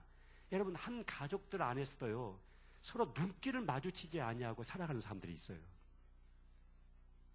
2년 전인가요? 2년 전에 청주에서요, 제가 굉장히 무서운 여자 집사님 한 분을 만났습니다. 이분이 너무 무서운 분이더라고요. 저는 남자이기 때문에요, 여자라는 말만 들어도 가슴이 설레거든요. 여러분, 그래요. 남자는요, 여자 그 자체가 남자들에게 희망이에요. 그리고 여자 하면 뭔가 순하고 순수하고 아름답고 고귀하고 순진하고. 근데 좀 싸나운 분들이 많이 있긴 있어요 또. 응? 독을 품고 있는 사람들도 많이 있어요. 근데 2년 전에 이 여자 집사님, 정말 무서운 여자 집사님 한번 만났는데 어떤 분이었냐면 나한테 와서 한 얘기가, 목사님 제가요 우리 남편하고요 2년 동안 말 안 했어요. 얼마나 무서운 사람입니까? 아니 2년 동안 말을 안 하고 어떻게 사셨어요? 그럼 어떻게 대화를 하셨을지 꼭 필요한 것은 종이에다 써서 했어요. 그래요. 아, 정말 무서운 분이더라고요. 너는 내 말 상대가 안 된다는 거예요. 남편을 향해서. 그래서 남편을 완전히 딱 찍어버리는 결과가 되고 만 거예요. 그런데 이 여자분이 교회를 다니는 분이세요. 이분이 신앙생활이 올바로 되겠습니까? 그 남편을 그렇게 찍어버리고 말 상대가 안 된다고 완전히 제쳐버리고 대화도 해주지 않고 필요한 것은 종이에다 써서 있게 하고. 여러분, 이렇게 무서운 그 마음의 벽을 가지고 인생을 사는 사람도 있어요. 가족들 관계에서도 그런 사람. 이런 사람은 누군가를 깊이 용서하지 못하고 있는 깊은 쓴뿌리를 가지고 있는 성향이에요. 두 번째, 사람들을 만나는데 편하지 않고 극히 조심하며 상대를 믿지 못하는 이 불신에 꽉 묶여 있는 사람이 있어요. 여러분, 사람과의 진정한 관계를 형성하기 위해서는 반드시 신뢰가 있어야 되거든요. 여러분이 직장 가서 사무적으로 또 뭐 사회적으로 이렇게 만나는 것은 얼마든지 만날 수가 있어요. 근데 진짜 사람과 사람과의 만남은 속사람과 속사람이 만나는 거예요. 그런데 이 속사람과 속사람이 만나기 위해서는 상대방에 대한 깊은 신뢰가 있어야만이 내 마음을 오픈할 수가 있죠. 내 속사람을 보여줄 수가 있잖아요. 내 진심을 드러낼 수가 있잖아요. 그런데 이 불신으로 꽉 차 있는 사람은 깊은 내면의 쓴뿌리를 가지고 있는 사람이라고 볼 수가 있습니다. 3번 같이 읽으실까요? 사람을 뚜렷하게 구분해서 어떤 사람은 지나치게 칭찬하고 어떤 사람은 지나칠 만큼 비판하고 증오하는 성향을 가지고 있는 사람이 있어요. 여러분들 주위에 보면요, 극단적으로 사람들을 비난하는 사람들이 있을 수가 있죠. 예를 들면 이런 거예요. 경상도 가가지고요, 아주 기분 좋은 아줌마 하나를 만났어요. 근데 이분은 전국을 다니면서 경상도 사람들 다 좋은 사람들, 착한 사람들, 예쁜 사람들 이렇게 막 칭찬하고 다녀요. 근데 충청도 가가지고 아주 기분 나쁜 아저씨 하나를 만났어요. 전 세계를 돌아다니면서 충청도 놈들 다 멍청도 놈들 말이지, 이렇게 막 비난하고 다녀요. 내가 충청도 사람 아닙니까 지금요? 여러분, 사람이 좋으면 100%가 다 좋은 게 아니고 내가 좋아하는 성향을 그 사람이 가지고 있기 때문에 좋은 거거든요. 사람이 나쁘면 100%가 다 나쁜 게 아니고 내가 싫어하는 한두 가지가 내 눈에 거슬리는 게 나쁜 거거든요. 근데 사람들을 대할 때 아주 극단적으로 나쁜 놈, 좋은 놈, 악한 놈, 선한 놈, 내 편, 적, 뭐 이렇게 해서 막 흑백을 나누듯이 이게 극단적으로 사람들을 비난하고 비판하고 또 좋아하는 성향을 갖고 있는 사람은 내면에 깊은 쓴뿌리를 가지고 있어요. 과거의 인간관계 속에서 누군가를 깊이 신뢰했다가 배신을 당했다든가 이랬을 때 굉장히 사람들을 신뢰하기가 어려워지거든요. 그래서 사람들은 이제 거부하는 그런 성향을 가질 수가 있게 되는 것입니다. 자, 네 번째, 우정관계를 맺을 때 소유욕이 매우 강하게 나타나는 사람이 있죠. 너는 내 친구만 돼야지 다른 사람의 친구가 되는 것을 눈 뜨고 못 보는 사람이 있죠. 여러분, 그렇죠? 어떤 집사님이요, 박 집사하고 늘 교회를 같이 다녔대요. 근데 얼마 보니까 이 박 집사가 김 집사하고 교회를 가고 있는 거예요. 이게 꼴 보기 싫어가지고 난 교회 안 간다. 여러분, 왜 이런 성향이 생기냐면은 과거에 우정관계를 맺었는데 친구에게 배신을 당했다니까 큰 상처를 받은 거예요. 다시는 이 상처를 받고 싶지가 않는 거예요. 그래서 너는 내 친구만 돼야지 다른 사람에게 눈을 돌리지 못하게끔 만드는 거예요. 자, 이런 성향이 건강하게 나중에 치유가 되지 않으면요, 이게 의처증과 의부증으로도 발전이 될 수가 있어요. 제가 동성애 성향을 갖고 있는 사람들도 제가 상담을 여러 번 해봤습니다. 여러분, 교회 안에도요, 이 동성애 성향을 가지고 굉장히 어려워하는 분들이 계셔요. 우리가 동성애 성향을 갖고 있는 사람을 완전히 내쳐서 교회 밖으로 내보내서는 되지 않을 겁니다.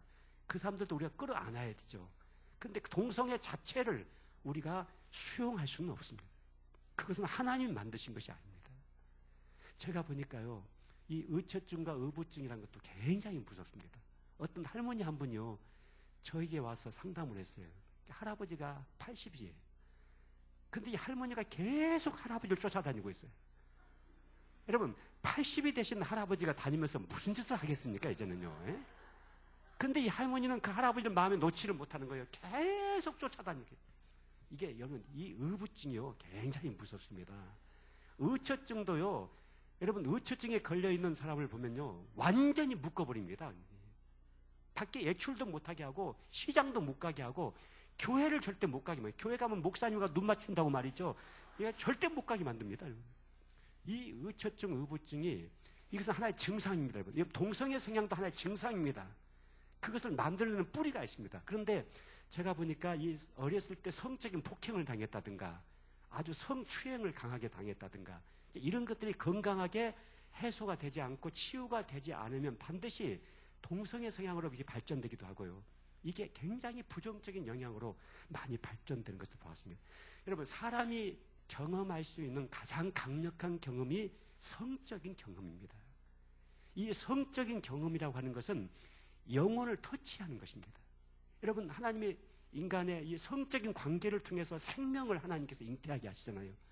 그렇기 때문에 이 성관계라고 하는 것은 성적인 관계라는 것은 영혼을 터치하는 것이 돼가지고 사람이 받을 수 있는 가장 강한 상처가 뭐냐면 성적인 상처입니다. 이게 성폭행을 당했다든가 성추행을 당했다든가 성적으로 오랫동안 놀림을 당했다든가 이랬을 때 굉장히 깊은 상처를 가질 수가 있습니다.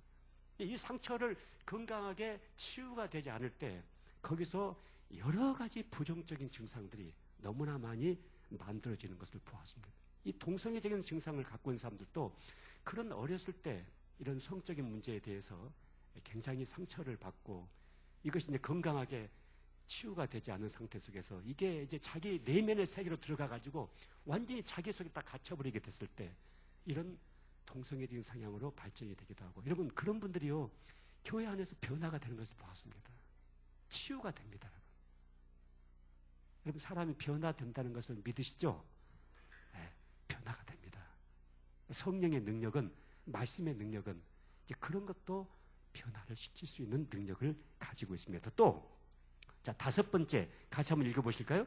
표면적으로만 행복할 뿐 내부적으로는 대단히 예민하고 까다로운 성향을 갖고 있는 사람이 있죠. 얼굴은 희죽희죽 웃고 다녀요. 그런데 집에 오면 완전히 시한폭탄처럼 말이죠. 언제 터질지 모르는 사람처럼 그렇게 하고 다니는 사람이 있어요. 이런 사람들도 내면에 깊은 쓴뿌리를 가지고 있어요. 누군가를 용서하지 못하고 있는 마음을 가지고 있어요. 여섯 번째, 가끔씩 자신에게서 스스로 놀랄 만큼 잔인함을 느껴요. 우리 여기 계신 우리 엄마들 혹시 엄마들 자신 속에 나에게 이런 악이 있었는가 이런 독이 있었는가 이게 스스로 놀랄 때가 없었습니까? 빗자루 들고 자식들 막 두드러 팰 때 말이죠. 그럴 때 나에게도 이런 독이 있었는가 이런 악이 있었는가. 그런데 그런 독과 악을 만들어내는 공장이 내 안에 있는 거예요. 그 공장이 누군가를 내가 마음에서 용서하지 못하고 있을 때 누군가를 내 마음에서 풀어주지 못하고 있을 때 그런 독을 만들어내는 거예요. 그런 분노를 만들어내는 거예요. 여러분 사람이 그 우라가 치밀어 오는 것도 이것도 전부 다 누군가를 용서하지 못하고 있을 때 그 우라를 치밀어 오르는 결과를 만들어내게 되는 거예요. 자, 그 다음에 또 보실까요? 일곱 번째, 내가 누군가로부터 고통받았던 때를 상세히 기억하면서 사는 사람도 있어요. 예를 들어 가을날 낙엽지는 어느 날 내가 그놈에게 배신을 당했다고요. 낙엽지는 가을만 되면 그놈의 생각이 나는 거예요. 가슴에서 뭐가 막 밀려 올라오는 거예요. 주먹이 불끈불끈 쥐어지면서 네 놈이 잘 때는가 내가 잘 때는가 두고 보자. 내가 상처를 받은 사람의 생각에 기억에 내 생각이 딱 이렇게 묶여있는 사람이 있어요. 이런 사람은요 그 상대방이 죽는 것이 아니라 본인이 먼저 죽어가요. 본인이 쓰러져요. 내가 누군가를 용서하지 않으면 상대방이 죽지가 않아요. 내가 죽어요. 내가요. 그래서 내가 살기 위해서도 누군가를 용서를 해야 되는 중요한 과제가 우리에게 맡겨져 있는 것입니다. 자, 여덟 번째, 신경성 유장장애나 불면증, 피부 질환 등을 가지고 있는 성향. 자, 이 부분을 제가 여러분에게 좀 드릴 말씀이 있어요. 제가 이제 내적 치유 사역을 20년 전부터 이제 한국교회에서 이렇게 했는데요. 처음에는 사람의 질병을 터치하지는 않았어요. 몸의 병을 치유하고 고치는 그런 사역을 하지는 않았습니다. 마음의 문제를 순수하게, 그 신앙의 성숙의 문제를 순수하게 다뤘는데 이 내적 치유 세미나를 거듭하면 거듭할수록 너무나 많은 사람들이 병에서 노임을 받기 시작하는 거예요. 불면증에서 벗어나죠. 신경성적인 모든 질병에서 벗어나죠. 수십 년 동안 몸에 질병이 있을 때 그 질병이 떠나죠. 사형 선고를 받았는데 이 사람이 세미나를 왔다 간 다음에 그 병이 없어지고 마는 것이죠.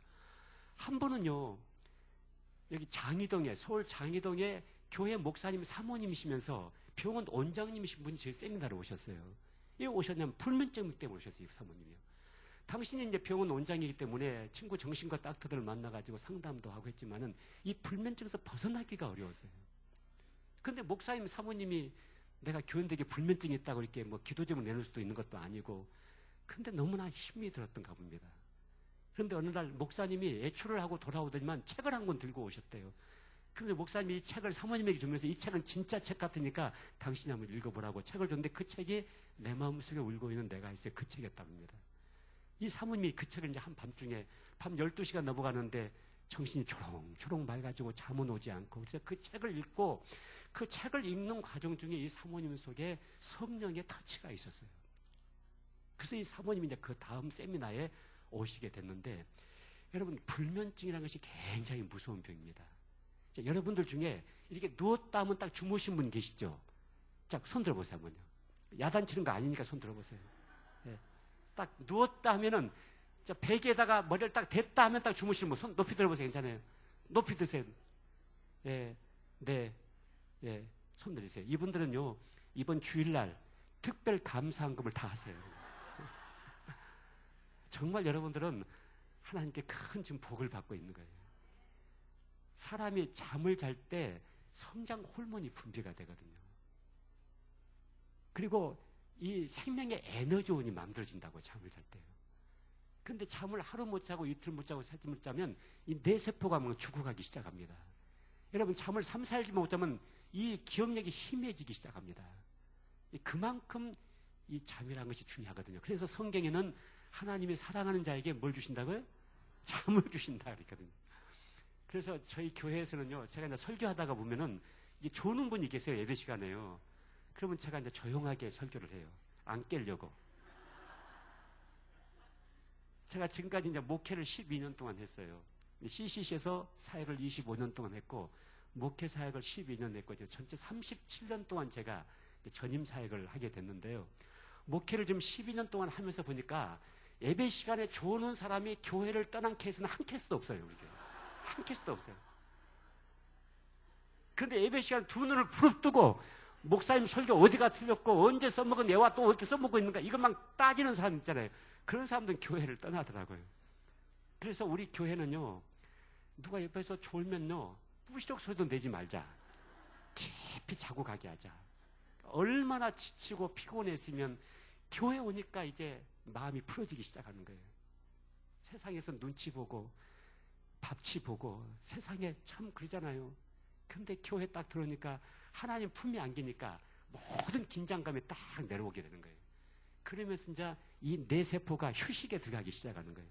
그래서 이제 잠이 오는 거예요. 한 번은 저희 세미나요, 경북 상주에서 오신 목사님 사모님이셨어요. 이분이 딸 때문에 저희 세미나를 왔어요. 이 딸이 강릉대학교를 다녔는데 정서적인 문제가 생긴 거예요, 이 딸이요. 그래서 이제 이 엄마가 이 딸을 데리고 저희 세미나를 왔는데, 세미나를 끝마친 다음에 이제 저와 상담을 했어요. 이 사모님이. 이 사모님 나한테 그런 얘기 하시더라고요. 목사님, 제가 저희 딸 때문에 세미나를 왔는데요. 와서 보니까 우리 딸이 문제가 아니라 우리 집안 식구 다 병들어 죽고 우리 교회 교인들도 다 병들어 있고, 누가 우리에게 이렇게 상처를 주냐면 우리 남편 목사님이 우리 가족들, 우리 교우들에게 전부 다 상처를 주고 있습니다. 왜 신학교에서 이 상처를 치유를 시켜가지고 목회를 내보내야지, 치유도 되지 않는 목사들을 목회 내보내가지고 이렇게 가족들 다 병들게 만들고 교인들 이렇게 다 병들게 만들지 모르겠다고 막 이 사모님이 막 울먹이면서 나한테 막 그렇게 항의를 하시더라고요. 그래서 어떤 목사님이신데 했더니 면 소재지에서 목회하시는 성결교단의 목사님이신데 한 70명 정도 된 면 소재지 교회였어요. 근데 최고급 자동차를 타고 다니신대요, 목사님이. 그 시골 농촌에서 목사의 생명과 건강은 너무 중요하기 때문에 최고급 차를 타야 된다 그랬지. 그래서 가장 좋은 차를 타고 다니시고 교회 헌금은요 그 차를 관리하는데 돈이 다 들어간대요. 아무튼 사모님이요 그 차를 볼 때마다 가슴이 덜컥덜컥한대요. 그래서 병이 났대요.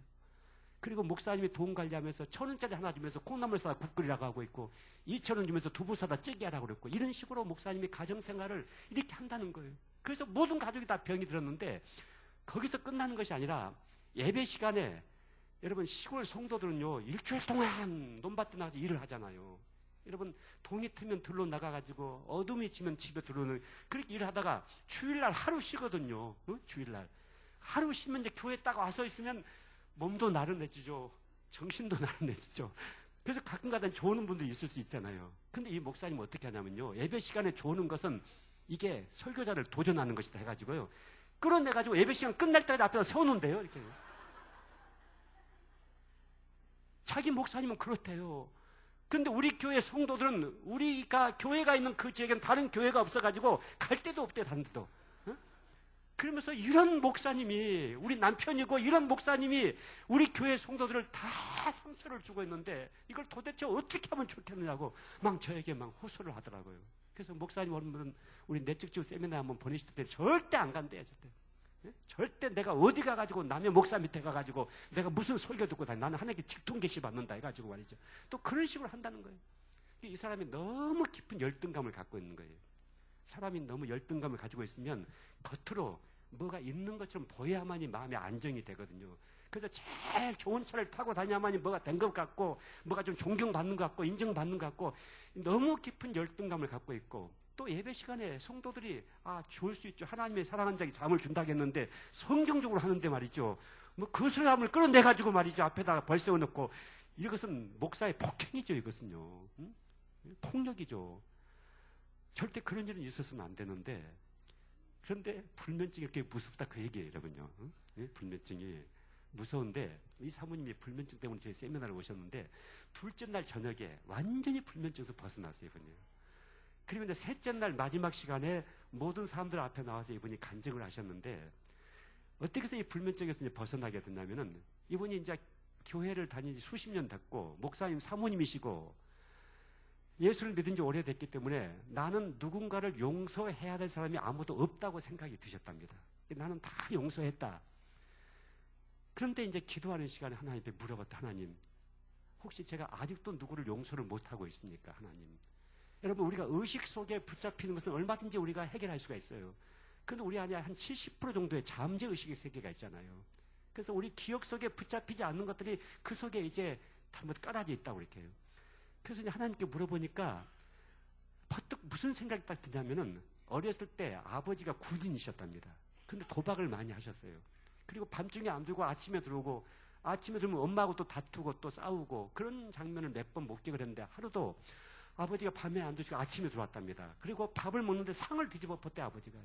그리고 엄마하고 싸웠답니다. 근데 옛날에 사기 그릇을 많이 쓰고 있을 때가 있었는데 그 사기 그릇이 막 방에 떠서 막 깨지고 막 부서지고 막 그리고 엄마 아빠는 싸우고 있고 자기는 어린 아이가 엉엉 울면서 그 깨진 사기 그릇을 줍다가 손에 찔려가지고 피가 뚝뚝뚝 떨어졌던 그런 사건이 있었답니다. 근데 그 장면이 너무너무 생생하게 이 사모님 마음속에 떠오르기 시작했던 거예요. 그러면서 이 사모님은 뭘 딱 붙잡았냐면 그때 그 아이가 아직도 아빠를 향해서 분노를 하고 있구나. 아직도 아빠를 다 용서를 못하고 있구나. 이미 나는 성인이 돼가지고 다 용서했다고 생각했지만은 그때 그 당시에 그 어린 아이로 돌아가서 볼 때 그 아이가 아버지를 다 용서를 못하고 있다는 생각을 이 사모님이 붙잡은 거예요. 그리고 이제 성경적으로 용서의 기도를, 용서의 제단을 쌓았어요. 그리고 그날 밤에 너무 깊은 잠을 주무시게 됐고 이 사모님이 그 다음날 완전히 내가 불면증에서 벗어났다는 확신을 갖게 됐어요. 근데 이 사모님이 세미나 끝마치고 가서 보니까 여러분 병원 의사들도 여러분 병이 없을 줄 알죠? 근데 병이 많아요. 제가 만나봤던 의사들도 병이 많아요. 근데 이 사모님이 알레르기 비염이 또 굉장히 심하셨답니다. 가서 보니까 알레르기 비염이 싹 없어지고 만 거예요. 불면증에서 벗어났죠? 알레르기 비염이 없어졌죠? 이 사모님이 펄쩍펄쩍 뛰고 다니시면서 그 다음 세미나에 남편 목사님 보냈죠. 교인들 보내죠. 이분이 내적지구 홍보 대사가 돼가지고요. 이 내 마음속에 울고 있는 내가 있어 이 책을 수백 권을 사가지고 동료 의사들에게 전부 다 돌리고 막 이분이 굉장하게 그렇게 이 사역을 같이 도왔던 적이 있었습니다. 여러분 사람이 생각만 해도 호르몬 작용이 받게 된다고 그랬죠.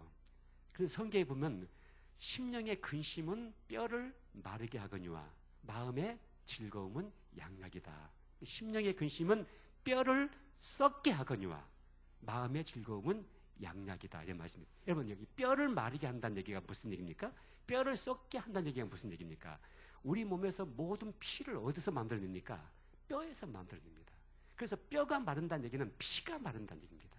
피가 마른다는 얘기를 한약에서는 피가 탁해졌다 그렇게 말하고, 양약에서는 혈액순환에 문제가 생겼다, 심혈관에 문제가 생겼다, 이렇게 진단을 하게 됩니다. 그런데 이 피가 언제 마른지 아십니까? 여러분, 사람이 피 마른다 그런 얘기 하죠. 너무나 힘들고 고통스럽고 너무나 긴장되고 스트레스를 강하게 받으면 피 마른다 그런 얘기 하는데, 실험을 해보니까요, 요즘은 이제 의학적인 실험 결과가 너무 많이 발표가 되잖아요. 여러분, 손에 이렇게 상처가 나지 않습니까? 이게 상처가 나가지고 이제 피가 막 흘러요. 근데 그 피가 언제까지 흐릅니까? 흐르다가 이 피가 어떻게 돼요? 지혈되죠. 여러분, 무슨 작용에 의해서 지혈된지 아세요? 의학 공부 안 하셨죠? 네, 혈소판에 의해서 지혈이 되는 거거든요. 이게 상처가 나서 피가 계속 흘러버리면 우리 몸에 이제 생명에 문제가 생기잖아요. 그 내 몸에 자동 시스템이 가동이 돼가지고 이 상처 쪽으로 혈소판이 확 몰리는 거예요. 그럼 피가 딱 응고가 돼버린 거예요. 그런데 사람이 극도의 충격을 당했을 때, 극도의 스트레스를 받았을 때, 극도의 상처를 받았을 때 온몸에 혈소판 수치가 확 상승해 버리는 거예요.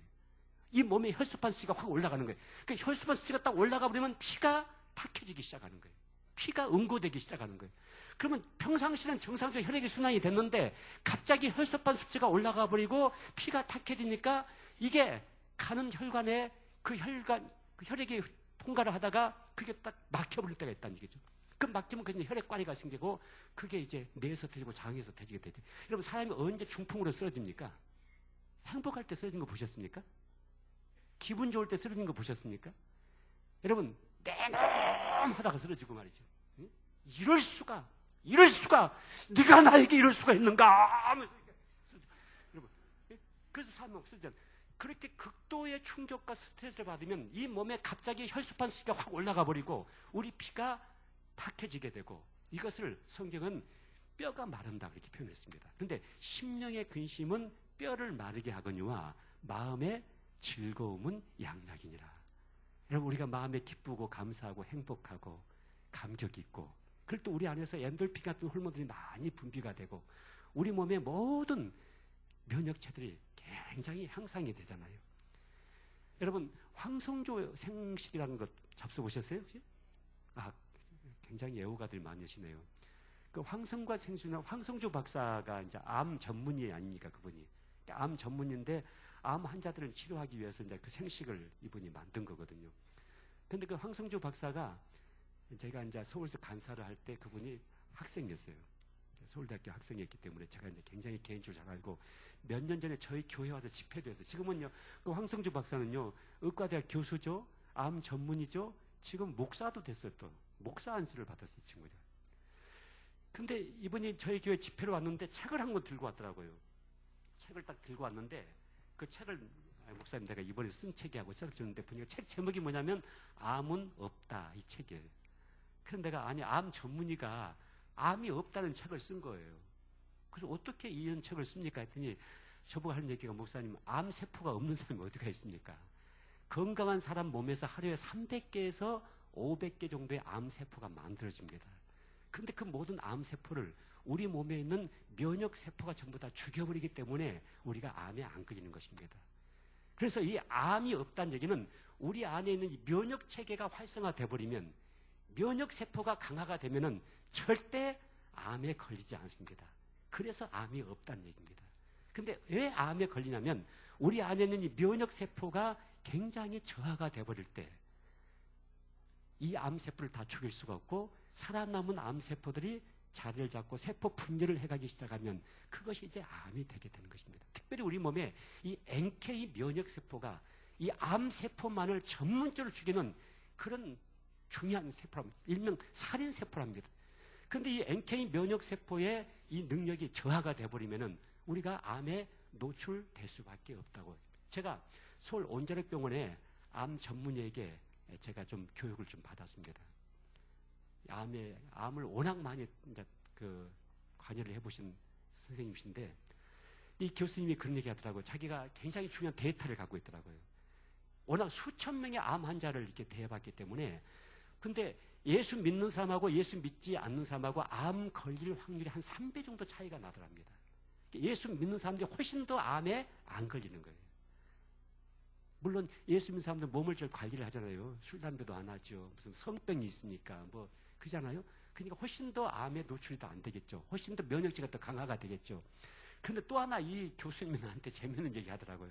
교회를 다닌 사람들 중에서 일반 좌석에 앉는 사람하고 성가대석에 앉는 사람하고 이것을 구분해 보니까 암 걸릴 확률이 2.3배 정도 차이가 나더라. 이 성가대석에 앉는 사람이 훨씬 더 암에 안 걸린답니다. 여러분이 내년에 교회를 섬기려시면 성가대에 앉으셔야 돼요. 주 하나님 지으신 모든 세계 내 마음 속에 그리워볼 때, 여러분 이렇게 찬송하면 우리 몸에서 엔돌핀과 함께 좋은 호르몬이 얼마나 많이 분비가 되겠습니까? 그러면 자연히 내 몸이 건강해질 수밖에 없는 것이죠. 여러분 근심 걱정 속에 빠져있죠. 죄책감 속에 빠져있죠. 누군가를 용서하지 못하는 원한 맺힌 감정에 빠져있죠. 그러면 자연히 우리 면역체계가 저하될 수밖에 없고 우리가 많은 병에 노출될 수밖에 없는 것입니다. 저희가 내적치유 사역을 하면서요, 정말 많은 사람들이 병이 났어요. 10년 동안 아이가 없는 사람이 아이를 갖게 되고요, 8년 동안 결혼해서 아이가 없는데 아이를 갖게 되고, 아까 내가 낮에도 잠깐 우리 오륜교회 한 집사님을 제가 소개를 해드렸습니다. 그분은 10년 동안 공황장애에 묶여 있었는데 이분이 세미나 와가지고 공황장애도 완전히 벗어났어요. 그리고 지난 두 주 전에 저희가 금년 마지막 세미나 했는데 거기 와서 간증하는데 8년 만에 8년 만에 아이를 하나님 자기 주셨대요. 그러니까 아이를 임신해서 왔더라고 보니까요. 이렇게 사람의 이 내분비 호르몬 작용과 이 신경세포라든가 이 조직이 얼마만큼 이 마음의 의사 전부 움직이잖아요. 여러분 병원 가서 의사 선생님들이 정확하게 병명을 끄집어내기 어려운 모든 병들마다 앞에다 세 글자 붙여놓죠. 신경성 두통, 치통, 생리통, 신경성 누마티스, 신경성 관절염. 그러면서 전국에 있는 의사 선생님이 세 가지 똑같이 처방을 해요. 첫째는 마음 편하게 먹고, 두 번째 잠 푹 자고, 세 번째 잘 먹고. 그러면 병이 낫는다고 그래요. 누군 그렇게 되고 싶지 않아서 병원에 왔습니까, 여러분? 여러분 이 모든 신경성적인 질병이 어디서부터 출발하냐면 인간관계 속에서의 상처와 아픔에서부터 출발을 해요. 누군가에 대해서 섭섭한 마음이 들잖아요. 남편에 대해서 섭섭한 감정이 묶이게 되면요, 옆에 오는 것도 징그럽잖아요. 싫고 거부감이 생기고, 누군가에게 마음의 벽이 있으면요, 그 사람과의 관계가 건강하게 이루어지기가 어렵잖아요. 그래서 우리가 이 마음에서 누군가를 풀어줘야 되고, 누군가를 내 마음에서 용서해야 되고, 이 하나님 앞에서 용서의 제단을 쌓아야만이 우리가 내적인 속사람이 건강해지고 영혼이 잘된 같이 범사가 잘되고 강건해지는 축복과 은혜가 여러분에게 임하게 될 줄로 믿습니다. 자, 그러면 이제 말씀을 좀 빠르게 정리를 좀 해가도록 하겠습니다. 9번 삶 속에 일어나는 나쁜 일들에 대해서 항상 누군가에게 탓을 돌리는 성향. 10번 같이 읽어보실까요? 성경적인 지식이 늘어갈수록 비판과 판단하는 태도가 늘어가는 성향. 자, 이런 성향이 대표적인 쓴뿌리를 가지고 있는 증상이라고 말할 수가 있습니다. 자, 그러면 두 번째, 하나님께서 용서하라는 어려운 명령을 내리신 것일까? 여러분, 제가요 지금까지 사역을 하면서 가장 힘든 것이 있었습니다. 물론 기도하는 것도 힘들어요. 여러분, 새벽기도 쌓는 것이 보통 일이 아니에요. 난 내가 목사가 아니면 새벽기도 못 살 것 같아요. 목사기 때문에 새벽기도를 쌓는 것 같아요. 그래서 내가 우리 교회 새벽기도 나오신 우리 장로님들, 권사님들, 성도님들에게 얼마나 내가 존경심을 보는지 몰라요. 정말 당신들은 대단하신 분들입니다. 천국 가면 나보다 훨씬 더 높은 면류관을 받을 수가 있을 것 같습니다. 기도하는 거 어렵죠. 그런데 여러분, 설교하는 건 너무나 어려워요. CCC에서는요 4년간만 설교할 자료만 있으면 평생을 CC 간사를 했어요. 내가요. 왜냐면 학생들이 4년 만에 다 흘러가 버리니까 그냥 4년간만 할 수 있는 강의 제목, 4년간만 할 수 있는 설교만 있으면요 평생을 CC 간사했는데, 교회 목회를 하다 보니까요 교인들이 다 이게 울타리 한데 모여 있는 거예요. 안 흘러가는 거예요. 그냥요 거기 다 있어요. 했던 설교 또 할 수가 없잖아요. 설교가 너무나 어려워요. 근데 설교가 왜 어렵냐면 설교한 대로 내가 살아야 되니까 진짜 어렵더라고요. 내가 설교해놓고 내가 그렇게 안 살면 그 설교는 호탕 아닙니까? 그것은요. 허구 아닙니까? 그래서 설교가 어렵다고 하는 것은 설교한 대로 살아야 되니까 설교가 어려운 거예요. 근데 설교보다 더 어려운 것이 있었어요. 그게 뭔지 아십니까? 여러분, 저도 누군가에게 배신을 당해 본 적이 있었어요. 누군가에게 짓밟혀 본 적이 있었어요. 누군가에게 모함을 당해 본 적이 있었어요. 지금도 우리 한국교회 안에 이상한 목사 하나가요, 저를 자꾸 공격을 하는 사람이 있어요. 그래서 그 사람 정신적으로 문제가 있는 사람이에요. 그 노예에서도 내가 알아보니까 완전히 왕따를 당하고 있고, 이 사람이 완전히 집에다가 컴퓨터를 5대를 설치해놓고 앉아가지고 계속 거짓만 하고 목회는 안 하고, 그러니까 시골에 있는 교회들도 몇 명이 없어요. 그런데 거짓만 하고 있으면서 계속 공격을 해요. 나만 공격하는 것이 아니라 뭐 가정사에 가는 송기름 목사부터 시작해서 다 공격을 하고 있고, 아무튼 그런 분이 있더라고요. 그런데 나도 누군가에게 상처를 받아보고 모함을 받아보고 짓밟혀 보기도 하고 배신을 당해봤는데, 그런 사람을 용서하는 것이 정말 어려웠어요. 솔직한 고백이에요. 내 인생 속에서 가장 힘들고 어려운 것이 무엇이라고 물으신다면 용서하는 것이라고 말씀을 드리고 싶어요. 용서하는 것이 정말 어려워요. 그런데 하나님은 이 용서하라는 명령을 우리에게 내리고 계세요. 왜 그러실까요? 자, 1번부터 10번까지 같이 한번 읽어보겠습니다. 1번, 용서하지 않으면 하나님의 사랑과 용서가 나에게 체험되어지지 않는다. 2번, 용서하지 않으면 증오와 분노와 부정적 생각에 사로잡혀 마음과 육체가 심하게 병이 든다. 3번, 오난에 사로잡힌 마음은 귀신에게 문을 열어놓은 상태가 되어 귀신에게 사로잡힐 수 있다. 4번, 용서하지 않으면 미워하는 자의 생각에 사로잡혀 그를 닮아간다. 5번, 용서하지 않으면 죄가 끊임없이 이어져 간다. 6번, 용서하지 않으면 하나님의 은사가 계속 개발되지 못한다. 7번, 용서하지 않으면 비슷한 일들이 계속해서 재현될 수 있다. 8번, 용서하지 않으면 미운 자들이 더욱 많아지고 분노가 습관화된다. 9번, 용서하지 않으면 병든 군사가 된다. 10번, 용서하지 않으면 그 인생은 궁극적으로 망하게 된다. 여러분, 그래서 하나님은 이 어려운 용서를 우리에게 하라고 명령하고 있는 것입니다. 용서는 선택사항이 아니고 하나님의 명령입니다. 그래서 우리가 순종해야만이 반드시 우리는 하나님 앞에서 맑은 영성으로 건강한 속사람을 회복해 갈 수가 있습니다. 자, 여러분, 4번째를 보십시다. 용서에 대한 바른 태도가 있습니다. 1번 같이 읽으실까요? 상대방이 누구든지 간에 나보다 더 훌륭한 자일지라도 객관적으로 직시하여 내가 받은 가해와 악 영향을 인정한다. 2번, 내가 용서한다고 해서 악을 행한 자가 하나님의 심판을 면제받는 것은 아니다. 다만 나는 그를 심판하지 않고 풀어주며 하나님의 심판에 맡기는 것이다. 여러분, 우리 온수를 누가 갚으신다고 약속하셨습니까? 하나님이 갚으신다고 약속하셨습니다. 그래서 여러분의 온수를 여러분이 갚는 것은 여러분의 영역이 아닙니다. 이것은 하나님의 영역입니다. 그래서 하나님에게 온수 갚는 것을 넘겨드리는 이 태도가 성경적인 태도입니다. 3번째, 용서란 증오심을 좋은 감정으로 바꾸려고 노력하는 것이 아니고 하나님의 명령이기에 나의 감정과 상관없이 의지적으로 순종하기로 결정하는 것이다. 4번, 용서는 내가 청하기 전에 하나님 먼저 나를 용서하셨고 예수님이 그렇게 하셨으며 지금도 나를 용서하시기에 그 태도를 나도 따르고 선택하는 것이다. 5번, 용서는 최대의 보복이다. 내가 살기 위해서라도 믿음으로 용서를 하라. 자, 이 부분이 오늘 밤에 우리가 이 용서의 과정을 지내는데 제일 중요한 부분입니다. 자, 많은 분들이 저한테 와서 이렇게 말을 했습니다. 목사님, 제가 의지적으로는 용서를 할 수가 있습니다. 그런데 감정이 안 따라갑니다. 그로 내가 용서할 수가 없습니다. 생각만 해도 분하고 죽이고 싶고 생각만 해도 속에서 막 우라가 치밀어 오르는데 내가 어떻게 용서를 할 수가 있겠습니까? 그런데 의지적으로는 용서가 됩니다. 그런데 감정이 따라가지 않기 때문에 결코 용서할 수가 없습니다. 이런 분들이 많이 계세요. 여러분, 우리 크리스찬들은요, 감정을 쫓아가는 사람입니까? 말씀을 쫓아가는 사람입니까? 우리는 말씀을 쫓아가는 사람입니다. 여러분, 감정에다가 중요한 일을 맡겨놓으면 반드시 인생을 망하게 됩니다. 보세요, 여러분. 우리 집 아저씨를 아무리 들여다봐도 감정이 안 일어난다고요. 근데 이웃집 아저씨만 들여다보면 감정이 막 일어나는 거예요. 그리고 그 감정을 쫓아다니시다가면 그 인생이 어떻게 되겠습니까? 그 가정이 어떻게 되겠습니까? 여러분, 크리스찬들은 감정을 쫓아가는 사람들이 아니라 말씀을 쫓아가는 사람입니다. 말씀을 붙잡고 가는 사람입니다. 말씀 앞에 순종하는 사람입니다. 여러분, 성령이 언제 역사하신지 아십니까? 성령이. 자, 치유사역을 하면서 치유사역의 가장 중요한 핵심은 성령의 역사입니다.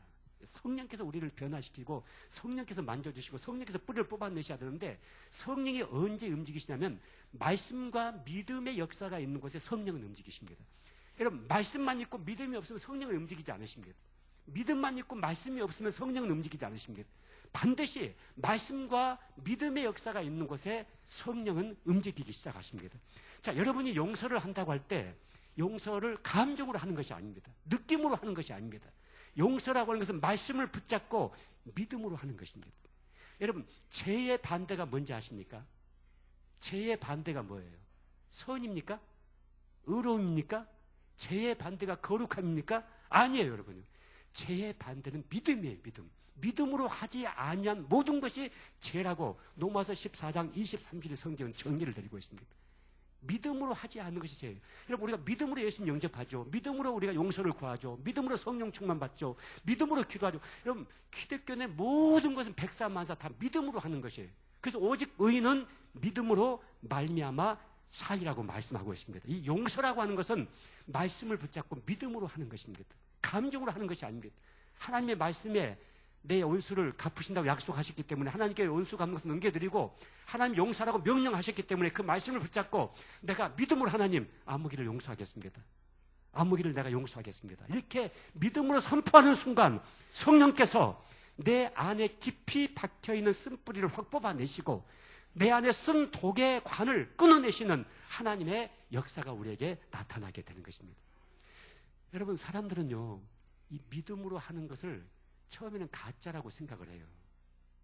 아, 목사님, 내 마음도 안 끌려가는데, 내 마음도 없는데, 뭐 감정도 없는데 내가 누군가를 용서한다고 말하는 것은 이렇게 유선적인 것이 아니고 가짜가 아닙니까? 여러분, 그게 가짜가 아니라 믿음으로 하는 것이 가장 진짜예요. 여러분, 용서를 뭘로 합니까? 믿음으로 해야 됩니다. 자, 사랑을 뭘로 합니까? 여러분, 우리가 성경에서 우리에게 사랑하라고 명령하신 것은요, 아가페입니다, 여러분요. 사랑이라는 단어가 헬라어로 4개 단어가 있잖아요. 에로사항이 많은 에로스가 있고, 또 필요에 따라 주는 필레오가 있고, 또 혈통적인 사랑 스톨게가 있고, 그 다음에 아무런 조건도 없이 무조건 부어주는 아가페적인 사랑이 있잖아요. 그런데 성경에서 우리에게 명령하신 사랑의 명령은 전체가 아가페예요, 아가페. 하나님이 나에게 부어주신 사랑이에요. 나에게서 만들어진 사랑이 아니에요. 그렇기 때문에 우리가 이 사랑을 하기 위해서는 반드시 믿음이라는 그릇이 있어야만이 이 사랑을 부어주세요. 자, 여러분, 옆에 계신 분 한번 믿음으로 한번 손을 붙잡고 믿음으로 사랑합니다 이렇게 한번 해보세요. 한번. 괜찮아요? 믿음으로 사랑합니다. 이렇게. 예, 믿음으로 사랑합니다. 예. 자, 얼굴 보세요. 화내고 있는 사람 있는가 없는가 보세요. 한번요. 자, 신경질 부리고 있는 사람 있는가 없는가 보세요. 예. 없죠, 여러분요. 자, 보세요. 자, 내 감정에 끌려가지고 막 느낌이 막 일어나가지고 이렇게 한 것이 아니라 믿음으로 사랑한다고 고백을 했는데 우리 마음이 얼마나 좀 기뻐지고 있습니까? 우리 얼굴이 얼마나 환해지고 있습니까? 여러분, 믿음으로 하는 것이 진짜예요. 그게 능력이 있어요. 그게 능력이 있어요. 믿음으로 말씀을 붙잡고 믿음으로 선포하고 믿음으로 구하고 믿음으로 용서를 해버리고 누군가가 나에게 미움의 쓴 잔을 마시게 하면 사랑이 홍수로 쓸어버리고 누군가가 나에게 미움의 화살을 쏘면 나는 사랑으로 대포를 쏘고 믿음으로 악을 악으로 이기는 것이 아니라 악을 선으로 이기라고 우리에게 명령하고 있습니다. 여러분, 용서는 믿음으로 해버리는 것입니다. 믿음으로 선포하는 것입니다. 자, 다 같이 한번 눈을 감아보세요. 다 한번 눈을 감아보세요. 우리가 누군가를 내 마음속에서 풀어주고 용서를 하기 위해서는 첫째는 먼저 하나님 앞에 우리가 기도로 물어봐야 됩니다. 내가 누구를 용서하고 못하고 있는지, 누구를 용서를 해야 되는지 여러분이 하나님께 먼저 물어보는 기도를 하시길 바랍니다.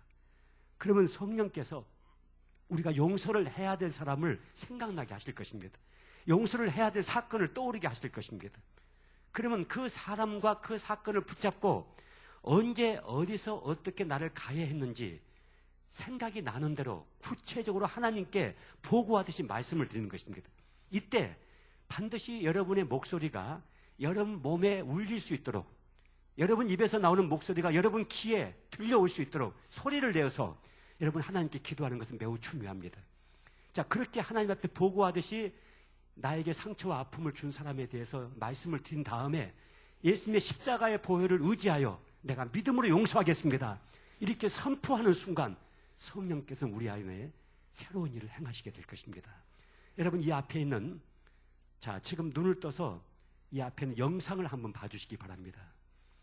주님은 나를 용서하시기 위해서 어떤 삶을 사셨는가? 어떤 길을 걸어가셨는가? 이 주님이 용서를 하신 그 용서의 힘을 입어서 우리가 누군가를 믿음으로 용서할 수 있는 힘을 가질 수가 있습니다. 예, 영상 보여주십시오.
저가 찔림은 우리의 허물을 인하며 저가 상함은 우리의 죄악을 인함이라. 저가 채찍에 맞음으로 우리가 나음을 입었다고 성경은 말씀하십니다. 주님은 우리의 모든 죄를 용서하셨습니다. 그리고 우리를 사랑하셨습니다. 이 주님의 십자가의 보혈의 능력을 의지해서 이 시간 우리의 마음속에 아직도 누군가를 풀어주지 못하고 누군가를 용서하지 못하고 있는 사람들을 위해서 이 시간 용서의 기도를 함께 드리는 시간을 갖도록 하겠습니다. 다 같이 눈을 감고 이 시간 먼저 여러분 주님에게 조용히 물어보십시오. 주님, 내가 누구를 용서해야 됩니까? 내가 누구를 아직도 용서하지 못하고 있습니까? 이 시간 성령께서 우리가 용서해야 될 사람을 생각나게 하십니다. 용서해야 될 사건을 떠오르게 하실 것입니다.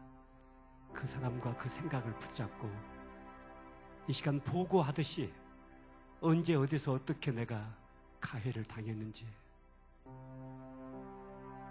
그 사람이 나를 어떻게 짓밟았는지, 어떻게 나를 버렸는지, 어떻게 나에게 이 고통과 아픔을 주었는지 이 시간 하나님께 소리내서 다 말씀을 드리시고, 그리고 마지막에는 예수님의 십자가의 보혈의 공로를 의지하여 제가 믿음으로 주님이 아무기를 용서하겠습니다 이렇게 선포하시기 바랍니다. 그럴 때 이 시간 성령께서 여러분 마음속에 박혀있는 쓴뿌리를 뽑아내실 것입니다.